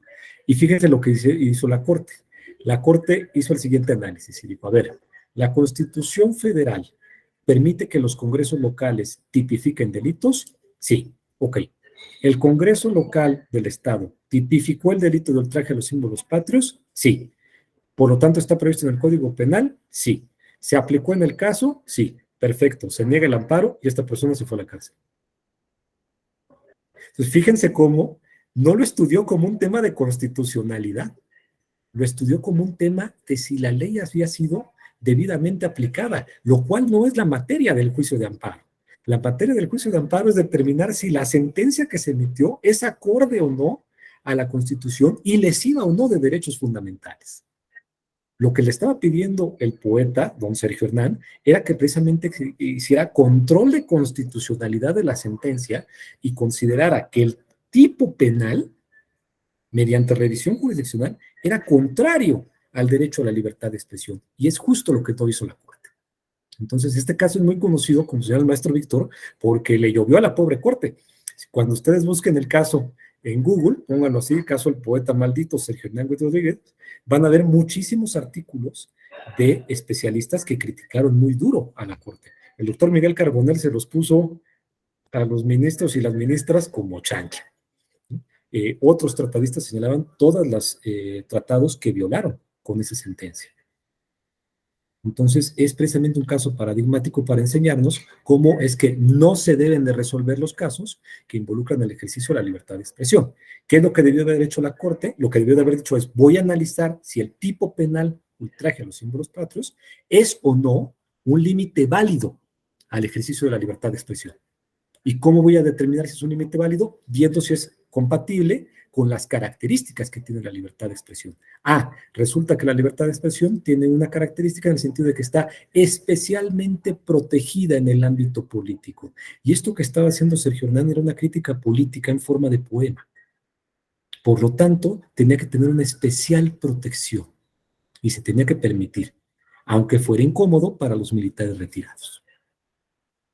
Sí, maestra Juana, por favor, adelante. Como dato extra, el poeta es campechano y es el código de Campeche, tiene usted toda la razón. Y cuando quiso tomar también su libertad de expresión en los medios de comunicación aquí en Campeche, no fue posible, todo el mundo le negaba el acceso a la radio, a la televisión, sí. En ese momento la prensa escrita. Fue un tema muy complicado aquí y pues al final se logró el objetivo que él tenía, publicar eso en su libro, ¿no? Y retomando con la libertad de expresión, este es un tema que se ve mucho en los procedimientos especiales sancionadores y generalmente siempre se abrazan en el debate público. Y lo que dijo bien mi compañero, ¿no? Una vez que entras a una contienda, pues sea mujer o sea varón, generalmente se aplica la ley en igualdad de circunstancias para ambos. Y a veces sí son expresiones demasiado fuertes y que sí hay que calificarlas para evitar hacer más grande el problema, ¿no? Y respecto a los menores, es exactamente lo mismo en los procedimientos especiales sancionadores. Antes, no estaba tan, no era tan rígido, ¿no? Posterior a los permisos autorizados y que el menor y lo demás empezaran a utilizar a menos menores de edad, y entonces empezaron a utilizar a niños arriba de los 12, 13 años, a los que sí ya les podías explicar de qué se trata, para qué van, cuál es el objetivo, y sobre todo si los chicos entienden efectivamente lo que se les está diciendo, porque a los niños muy chiquitos de 2, 3 años que los ponían en los comerciales, o en los spots, o en algo, pues los chicos nada más salían, era una realidad, ¿no? Recibiendo una pelota o qué sé yo, ¿no? Ahora, con la intención de que ellos tengan conocimiento de lo que van a hacer, pues pienso que retomando lo que decía igual la compañera Gabriela, los chicos sí ya tienen un poco más de información y ya no van nada más suena feo, ¿no? Solamente a salir su carita en el spot o en el mensaje. Los aprovechan, ¿no, maestra Juan? O sea, aprovechan precisamente pues la imagen de inocencia y, digamos, pues sí, el aprecio que puede uno tener por menores, por niños, como una forma de generar no información, sino convicción en el electorado. Yo no quiero informarle algo, sino quiero convencerla de que soy un buen partido o de que mis políticas son muy buenas, ¿no? Es realmente este tema del marketing político y más que información, manipulación de las y los votantes, ¿no? Porque más tratan, perdón, tratan por favor. de tener, ya no es la política como antes, ¿no? Ahora tratan de tener una cercanía, y esa cercanía sería empática, y como a través de las personas más vulnerables, los menores, las personas adultas, vamos. Personas indígenas, grupos vulnerables, ¿no? Personas campesinas, etcétera. Sí, pues es el típico spot telenovelesco que le presentan a uno, pero que no le dice realmente nada, ¿no? Nada más le presentan a la candidata o al candidato como una buena persona o una persona interesante, pero cuando usted pregunta por las propuestas. Exacto. Y luego, recalcando igual, ¿no? En los procedimientos especiales sancionadores, igual con la expresión de la libertad de expresión, también hay otra jurisprudencia que habla cuáles son las personas que emiten esa libertad de expresión, qué cargo tienen, qué impacto va a tener esa libertad de expresión ante los medios, ante la ciudadanía, a quién están posicionando, cómo llegaron esas personas públicas a través del voto directo, vamos, todas esas situaciones que hay que cuidarlas, porque al final el impacto parece que no, pero sí es totalmente mayor cuando una persona, lo bien dijo usted, que yo salga a decir una expresión, pues no pasa nada, pero si sale el señor presidente o una figura pública, obviamente el impacto pues es mayor. El impacto y el efecto que genera sobre la población, ¿no? Justo ahí distinguiría yo también dos elementos. Primero, el estándar de real malicia, utilizado por la Suprema Corte de Justicia de la Nación, por ejemplo. ¿Qué es el estándar de real malicia? Que se debe de sancionar una expresión cuando usted la realiza teniendo conocimiento de que la expresión que está realizando es totalmente falsa y lo hace con la sola intención de afectar a otro. Y se ha aplicado también en el periodismo cuando se considera que no se cumplió por parte del periodista el revisar con un mínimo que aquello que se difundiera tuviera suficiente asiento en la realidad, ¿no? Cuando un periodista retoma una nota y dice es que la maestra Gabriela, como presidenta municipal, utilizó el dinero público para construir una alberca en su casa.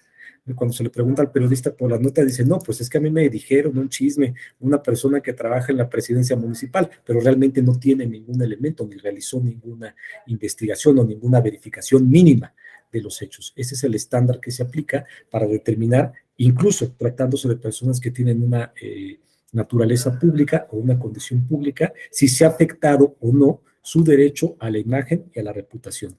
En materia electoral, como usted bien lo señala, pues esta es la materia de los procedimientos especiales sancionadores.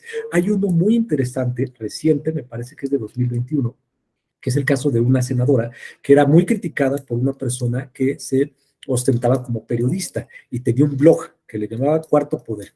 Y en este blog continuamente criticaba a la senadora con expresiones muy fuertes, que si votaba, que si no votaba, que si acudía, que si era un títere, incluso llegó a utilizar la palabra lacra. llegó a calificar como una lacra, que es una expresión bastante fuerte, ¿no? Para dirigírsela además a una mujer. En lo personal lo considero así. Y todo eso se consideró permitido. ¿Cuándo fue cuando ya no se consideró permitido? Cuando realizó dos expresiones. Primero, cuando señaló que la maternidad le había sentado fatal. Y segundo, cuando dijo que le habían quedado muy mal sus cirugías plásticas. En ese caso, ya se consideró por la sala especializada y por la sala superior que había excedido el margen de la libertad de expresión y ya había cometido violencia política en razón de género. ¿Por qué? Porque ya no le estaba criticando en el aspecto de servidora pública, si votaba, si no votaba, si acudía o no acudía a las sesiones, sino en el aspecto privado. La maternidad, pues, es un rol que determina cada persona y además lo estaba haciendo bajo un estereotipo. El estereotipo de que las mujeres no solamente deben de cumplir con todas sus funciones, sino además ser madres y ser buenas madres, ¿no? Mientras que, ¿cuántas veces se ha criticado un senador diciéndole, es usted mal padre, ¿no? Al revés, puede ser un terrible padre y se dice, es que tan es buen senador que sacrifica a su familia. O el tema de las cirugías plásticas, se le somete a ella a un estándar de belleza como mujer. Mientras que la verdad, pues no es que a los senadores les digan, es que usted no se ve muy guapo, ¿no? Es lo menos relevante. Entonces, esa también me parece una sentencia muy ejemplificativa de lo que usted señala. Está permitido también la crítica fuerte, la crítica dirigida a las personas que tienen relevancia pública, particularmente funcionarias y funcionarios públicos, pero sí hay límites todavía. ¿Cuándo? Cuando ya no se les critica en el aspecto público, sino en el aspecto privado. ¿Correcto? Y el estándar de real malicia es un elemento, otro puede ser la violencia política por razón de género. Sí, maestra Gabriela, por favor. Una pregunta. ¿Pasaría este asunto del poeta Wurtz ahora un análisis convencional? No, precisamente muchos ensayistas lo que hicieron fue decir, vamos a sujetarlo al test de convencionalidad. Es decir, la sentencia de la Corte es totalmente contraria a la convención. Pero, como le comento, ni siquiera realizó un estudio de constitucionalidad la Corte. Lo que hizo fue una aplicación de legalidad. Premisa mayor, el tipo penal. Premisa menor, los hechos. Conclusión, se aplicó correctamente. Y eso no es lo que estaba pidiendo el quejoso. Lo que estaba pidiendo el quejoso era precisamente sujetar el tipo penal a control de constitucionalidad, y debió haber la Corte también hecho control de convencionalidad para determinar si cumplía o no ese estándar, y no lo hizo. A mí me parece que el tipo penal de ultraje a los símbolos patrios sí no sobrepasa el control de convencionalidad, porque la misma convención me dice que está permitido buscar, recibir, difundir información e ideas sin fronteras y de toda índole. Entonces eso incluye expresiones artísticas, y esas expresiones artísticas pueden ser chocantes para otros, ¿no? Bien se sabe que muchas veces el arte puede ser subversivo, y hay muchos artistas que precisamente dicen, el arte, si no te choquea, si no te genera un sentimiento a veces de incomodidad o a veces de sorpresa, no puede ser considerado arte. Recordarán ustedes ahora esta imagen que se hizo, por ejemplo, de Emiliano Zapata, que tiene unos rasgos muy femeninos, y como había personas que la criticaban, decían, no, pero es que el héroe, ¿no?, de la Revolución Mexicana. Bueno, pues esta es una expresión artística y puede que a usted no le guste, pero es una expresión artística que merece difundirse. Hay también, pues, muchas ocasiones, expresiones artísticas, como usted lo comentaba, maestra Gabriela, que pueden criticar religiones abiertamente o incomodar a personas de ciertas religiones, y se tienen que permitir. Entonces, en lo personal me parece que si sujetáramos el tipo de ultraje a los símbolos patrios al control de constitucionalidad y de convencionalidad, no pasaría. Y por lo tanto se debió de haber inaplicado. Y por lo tanto se debió de haber concedido el amparo para el efecto de revocar todas las sentencias y ponerlo en libertad de inmediato. Pero como comenta la maestra Juana, se armó un verdadero lío en el tema, pero muchas autoras y muchos autores salieron a criticar la sentencia. Y la Corte la considera ya actualmente como una de las peores sentencias que ha emitido, ¿no? Tenemos un buen tribunal, pero ninguno es perfecto, también hay que señalar. Y precisamente si uno lo compara con la evolución que ha tenido ahora la Corte, nada que ver. Entonces, ya tenemos esta tercera característica. Vamos, por favor, con la cuarta. Me parece que ya podríamos terminar con esta y continuar en la siguiente sesión. Las restricciones a la libertad de expresión deben ser excepcionales, nos señala la Corte Interamericana, el caso Kimmel contra Argentina y también en Ricardo Canese contra Paraguay. Es decir, solamente aquellas expresiones que de forma evidente transgreden la normatividad y los valores sociales pueden sancionarse. Y ya estábamos señalando algunos ejemplos. El discurso de odio, la violencia política por razón de género, la apología del delito. Hay un test también muy interesante, no recuerdo si es PES o es otro recurso, maestra Juana, pero es conocido como el caso Transformers. Y si ustedes los buscan en Google, también les va a salir la publicación. Así, caso Transformers, Tribunal Electoral, Poder Judicial de la Federación. Y se trataba de un spot, una propaganda electoral, en donde aparecían dos autos, uno azul y uno rojo. Y, bueno, tricolor. Y entonces se convertían en robots, por eso es el caso Transformers. Y el robot azul tenía una cabeza de vaca, porque se refería a un candidato que se apellidaba Cabeza de Vaca. Y entonces el robot azul destruía al otro robot. Y salió una leyenda que decía, un enemigo quiere hacerle daño a tu familia. Únete y elimínalo. Y ya al final salía el logotipo del partido. Se consideró que esta propaganda electoral no era válida y que constituía una apología de la violencia. Porque el razonamiento de la sala es que en democracia, pues uno siempre está compitiendo y tiene que interactuar con los competidores, pero no puede eliminar a la oposición. A veces se gana, a veces se pierde, pero yo no puedo precisamente promover la eliminación de mi contrario, porque en esa medida lo que estoy promoviendo es la violencia. Si es un partido contrario, es mi partido opositor, pero no puedo llegar al grado de proponer que se le elimine, porque significa destruirlo, destruir a las personas que simpatizan con esas ideas políticas. Entonces se consideró en ese spot que ese tipo de expresiones no están permitidas por ser una apología de la violencia. Incluso lo que estábamos platicando, la Corte Interamericana permite establecer tipos penales sobre expresiones, pero siempre que sea una vía excepcional para proteger otros derechos fundamentales. ¿Como cuál? Ya lo decíamos, el delito de fraude, que protege pues, el derecho al patrimonio, la violencia por razón de género, el acoso sexual, el acoso laboral, también las amenazas. Si yo me peleo con el maestro Humberto y le digo todo lo que le voy a hacer, pues ahí ya estoy incurriendo en el tipo penal de amenazas. Y no puedo yo señalar, es que únicamente me estaba expresando y formulando una opinión. No, yo ya agredí al maestro Humberto, estoy señalando que pienso afectar su derecho a la integridad, por lo tanto cometí el tipo penal de amenazas y debo de ser sancionado. Ya lo decíamos también, por ejemplo, la revelación de información íntima, la ley Olimpia. Maestra Gabriela, como ustedes saben, pues fueron estas reformas que se hicieron para tipificar el que se difunda imágenes o videos, sobre todo de naturaleza sexual, cuando no existe el consentimiento de la persona. ¿Qué es lo que pasaba? Que pues la verdad es que auténticos patanes difundían estas imágenes a través de redes sociales y se escudaban en que no existía un tipo penal específico. Y como ustedes saben, bajo el principio de tipicidad, se decía, no puede ser sancionada esta persona porque sí difundió esta imagen, sí está violando el derecho a la intimidad de la otra persona, pero lo hizo a través de un medio digital y no está contemplado en la legislación. Y entonces no se les condenaba. A través de la ley Olimpia se previó, ahora que ya es posible hacerlo, se previó que se puede cometer este tipo de delitos a través de medios digitales y por lo tanto si uno difunde estas imágenes sin consentimiento de la persona, se va a la cárcel.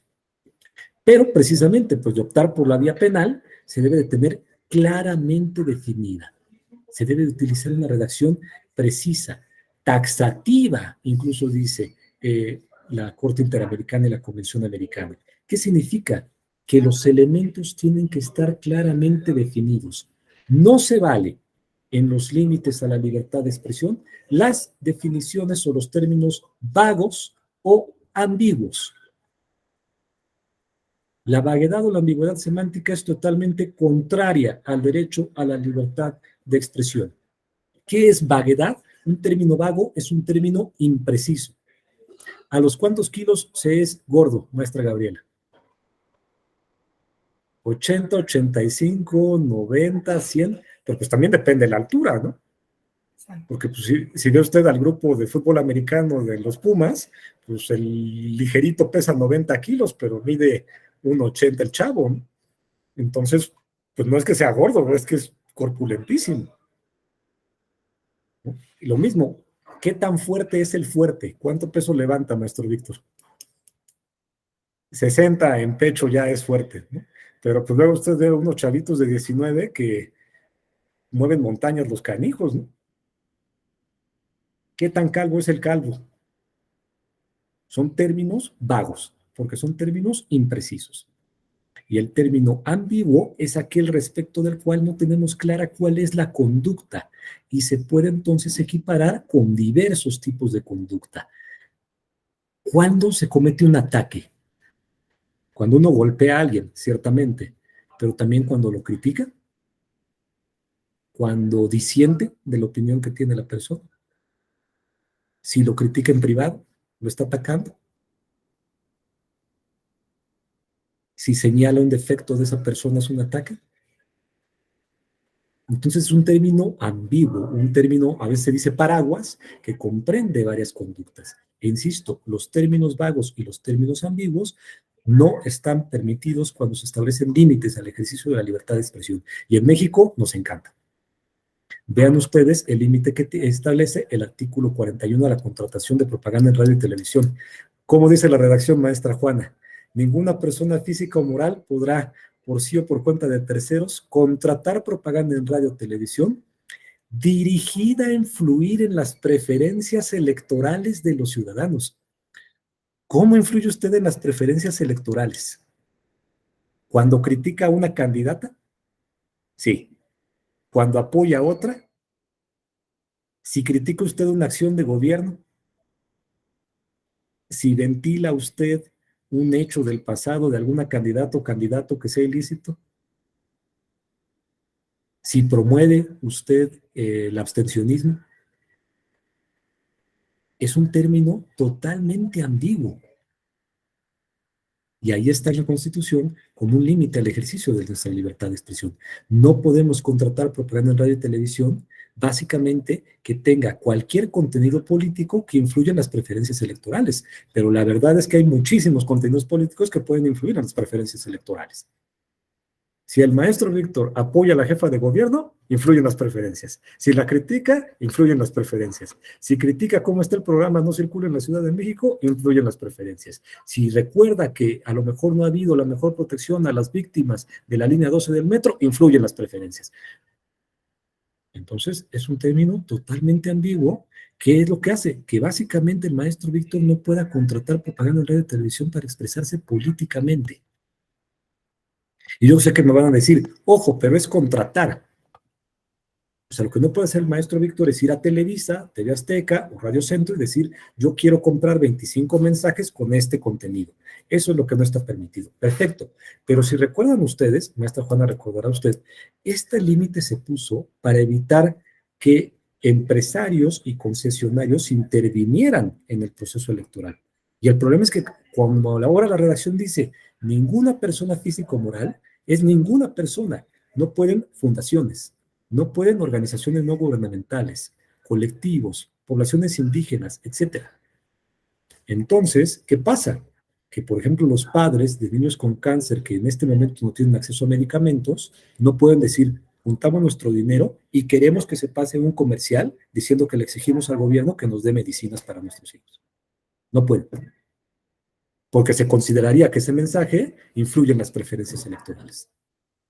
No pueden los padres de las víctimas de Ayotzinapa ir a una estación de radio y decirles, les damos tanto dinero, nos alcanza para esto, o denos un buen precio, y queremos transmitir un mensaje en memoria de nuestros hijos. Porque influirían en las preferencias electorales. Entonces, vean cómo esta ambigüedad que tiene, y estos términos tan absolutos, juegan en contra de la libertad de expresión. Y cuando la intención era evitar que personas muy específicas influyeran en la contienda, nos metieron a todas y todos en el paquete. Y ahí lo tenemos.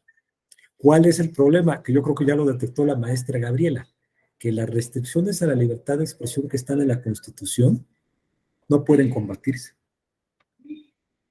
En principio. Es decir, bajo nuestro sistema normativo actual, las restricciones a derechos fundamentales que prevé la Constitución no pueden sujetarse a control de constitucionalidad ni de convencionalidad. Ya tenemos una primera excepción ahorita, que la Corte Interamericana está analizando la prisión preventiva, y así nos va a ir. Pero si ustedes consultan la jurisprudencia de la Corte y del Tribunal Electoral, lo que dice es eso. Yo no puedo revisar los límites establecidos por la propia Constitución a un derecho fundamental. Yo parto de que son constitucionales y punto. Son perfectamente válidos. ¿Eso qué significa? Que el poder constituyente es omnipotente para regular derechos fundamentales. Y por lo tanto, si el día de mañana quisiera, nos podría limitar la libertad de expresión en redes sociales. Y no tendríamos ningún mecanismo para impugnar. Y pues con esa bomba terminaríamos esta primera sesión, si tienen ustedes a bien. Yo les agradezco encarecidamente su atención. Continuaríamos el día de mañana. Yo me suelo conectar a las 9 de la mañana para iniciar puntualmente con las sesiones del diplomado. Les agradezco enormemente su atención. Que tengan todas y todos ustedes una excelente tarde. Muchísimas gracias, maestra Kenia Hernández, por su apoyo en la grabación y transmisión de la sesión. Hasta luego.